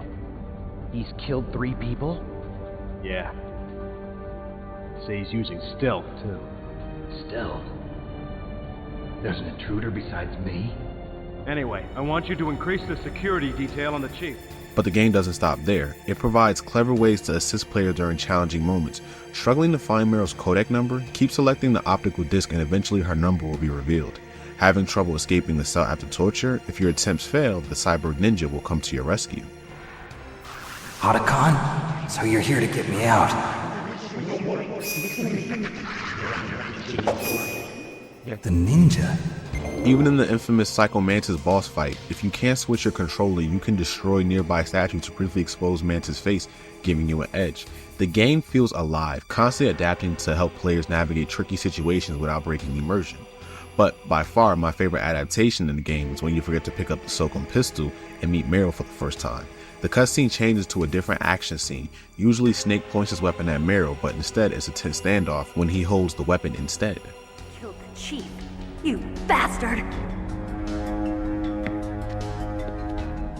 Liquid? No, you're not. Don't move! Is this the first time you ever pointed a gun at a person? Your hands are shaking. Can you shoot me, rookie? Careful, I'm no rookie. Liar. That nervous glance. That scared look in your eyes. They're rookie's eyes if I ever saw them. You've never shot a person, am I right? You talk too much. You haven't even taken the safety off, rookie. I told you I'm no rookie! You're not one of them, are you? Open that door. You've got a card, don't you? Why? So we can get the hell out of here! Looks like we'll be a little delayed. What are you doing? Don't think! Shoot! In terms of replay value, the game gives you multiple endings based on a crucial in-game decision. Players getting the good and bad endings result in unlocking the stealth camo, which makes Snake invisible, and the bandana, which gives him infinite ammo. After beating the game twice and getting both endings, Snake will dress for the occasion wearing a tuxedo and the Cyborg Ninja's colors will be inverted. An added bonus to the game was the ranking system that gave players the idea of how good or bad they did in the game. The ranking system takes into account how many rations were eaten, how many times was there a game over, how long was your mission as well, and how many people Snake deleted. The highest rank achievable is the Big Boss rank, which is where you need to have a minimum of 5 alerts, 25 deletions, 1 ration used, no continues, and beat the game under 3 hours. Whether you're new to the game or a vet, players are given 4 difficulties: easy, normal, hard, and extreme, with hard and extreme taking away Snake's Soliton radar. Overall, Metal Gear Solid compared to others was a whole different world.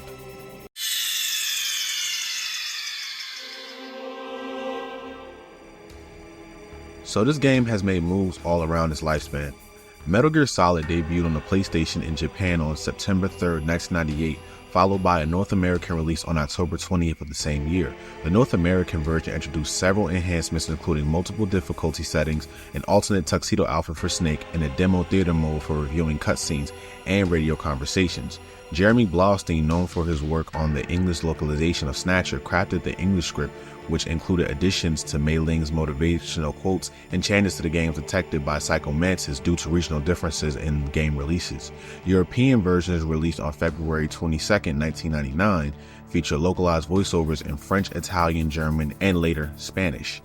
Limited editions in Europe differ slightly from their Japanese counterparts, offering additional items such as a double-sided poster and postcards. Metal Gear Solid received reissues under various PlayStation series, including The Best in Japan and Greatest Hits in North America, as well as PS1 books and Platinum in Europe. It was also included in special collections like Metal Gear Solid 20th Anniversary Collection in Japan and the Essential Collection in America. The game became available for digital download on the PlayStation Store for PlayStation 3 and PlayStation Portable in 2008 and 9 respectively. Furthermore, it was featured as one of the 20 titles in the PlayStation Classic console released in 2018, included both the Japanese and Western versions of the unit. Metal Gear Solid Integral, released on June 25, 1999 for the PlayStation in Japan, is an expanded edition of the original game, incorporating additional content from the American and European versions. It offers players the option to switch between Japanese and English subtitles during cutscenes and codec conversations, while retaining Japanese text for other in-game elements.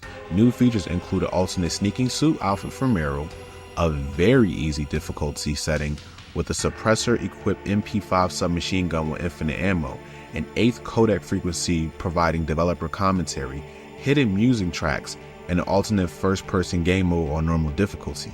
The torture event was also adjusted for ease, reducing the number of rounds per session. The VR training mode was now on a separate third disc called the VR disc, contains 300 missions across 4 categories: sneaking, weapons, advanced, and special.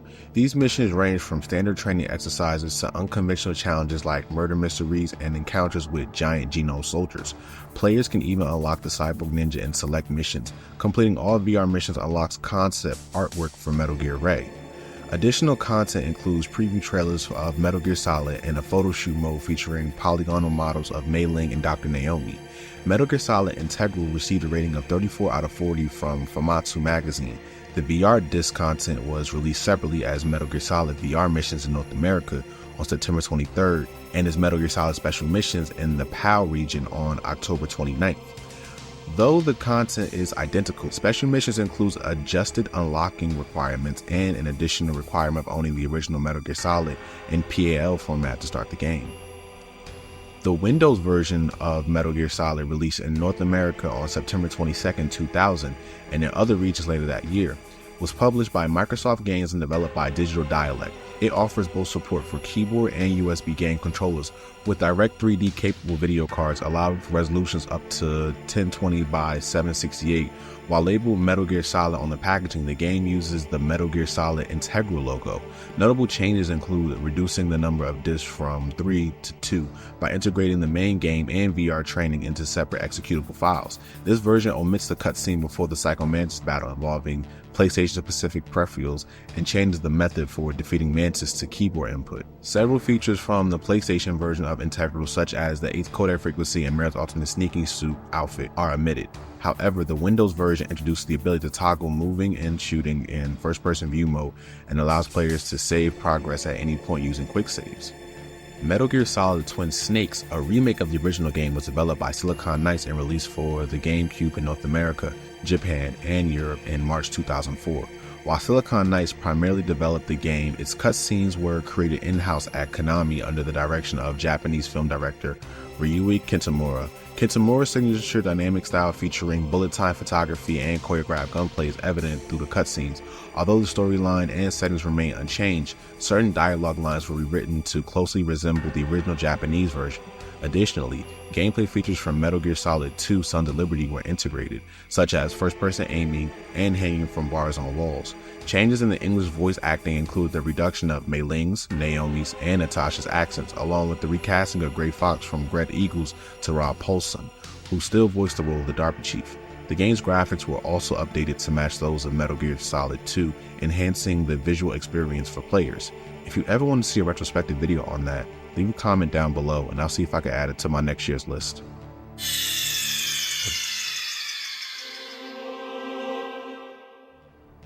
The reception for Metal Gear Solid was overwhelmingly positive, establishing it as a landmark title in gaming history. Critics praised the game for its groundbreaking blend of cinematic storytelling and interactive gameplay, with many noting that it felt more like playing through a movie than a traditional video game. For instance, IGN called it the best game ever made, highlighting its engrossing narrative and innovative design. The voice acting and music were also lauded, contributing to an immersive experience that captivated players. Reviewers appreciated the game's ambitious approach to stealth mechanics, which encouraged players to think strategically rather than relying on brute force. Next Generation awarded it as a perfect 5 stars, stating it was a game no player should miss, while GamePro referred to it as the season's top offering. However, some criticisms emerged regarding the game's length and certain gameplay mechanics. For example, GameSpot pointed out that players could easily avoid detection, which detracted from the challenge. Metal Gear Solid also received numerous accolades, including nominations for Game of the Year at various award ceremonies. It won an Excellence Award for Interactive Art at the 1998 Japan Media Arts Festival, underscoring its impact on the medium. Critics noted its influence on future titles in the stealth genre, with Arcade Magazine predicting it will herald the new wave of sneak-em-ups. Over time, it has been recognized not just as a great game, but as a cultural touchstone that pushed the boundaries of what video games could achieve in storytelling and gameplay design. Moving on to average gamers who hailed it as a defining title of its era. For those who experienced it upon its release in 1998, the game felt revolutionary, blending cinematic storytelling with engaging gameplay. Many gamers fondly recall the gripping narrative, which was unlike anything they had encountered before in video games. The characters from Solid Snake to Sniper Wolf left lasting impressions due to the depth and emotional weight of their stories. However, as time passed and games revisited the title, some have noted that certain aspects haven't aged as well as they remembered. Players often mention the clunky controls, the camera angles that can sometimes hinder the gameplay experience. A common sentiment is that while the story remains compelling, the mechanics can feel dated compared to modern standards. Some gamers express frustration with specific gameplay elements, like the torture sequence or certain boss fights that can feel overly punishing or frustrating. Despite the critiques, many fans still regard Metal Gear Solid as a masterpiece. Players appreciate its ambitious design and how it pushed the boundaries of what video games could achieve in terms of narrative and emotional engagement. The voice acting and musical score are frequently praised, contributing to an immersive atmosphere that keeps players invested in the story.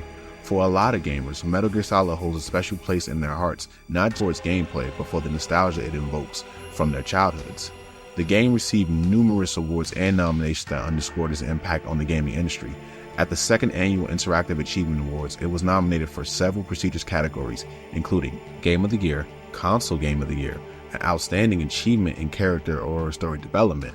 Although it did not win in these categories, its nominations reflect the game's critical acclaim and innovative storytelling.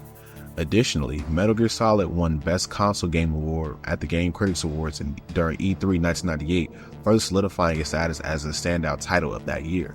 The game also received an Excellence Award for Interactive Art at the Japan Media Arts Festival, highlighting its artistic achievements and contribution to video game design. Overall, the accolades garnered by Metal Gear Solid not only celebrated its gameplay mechanics and narrative depth, but also marked it as a significant milestone in the evolution of video games as a medium for storytelling and artistic expression. Its success paved the way for future installments in the series and influenced countless games that followed.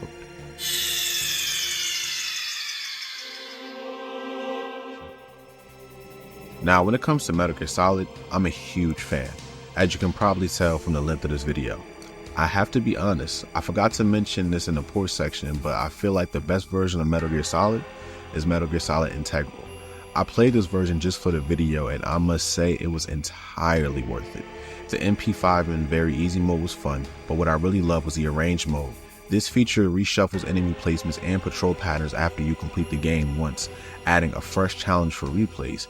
And don't even get me started on the first person view mode. While it's not perfect, it's still a worthy addition that changes up the gameplay experience. What makes this game truly special is how it adapts to your playing style, making it feel more interactive.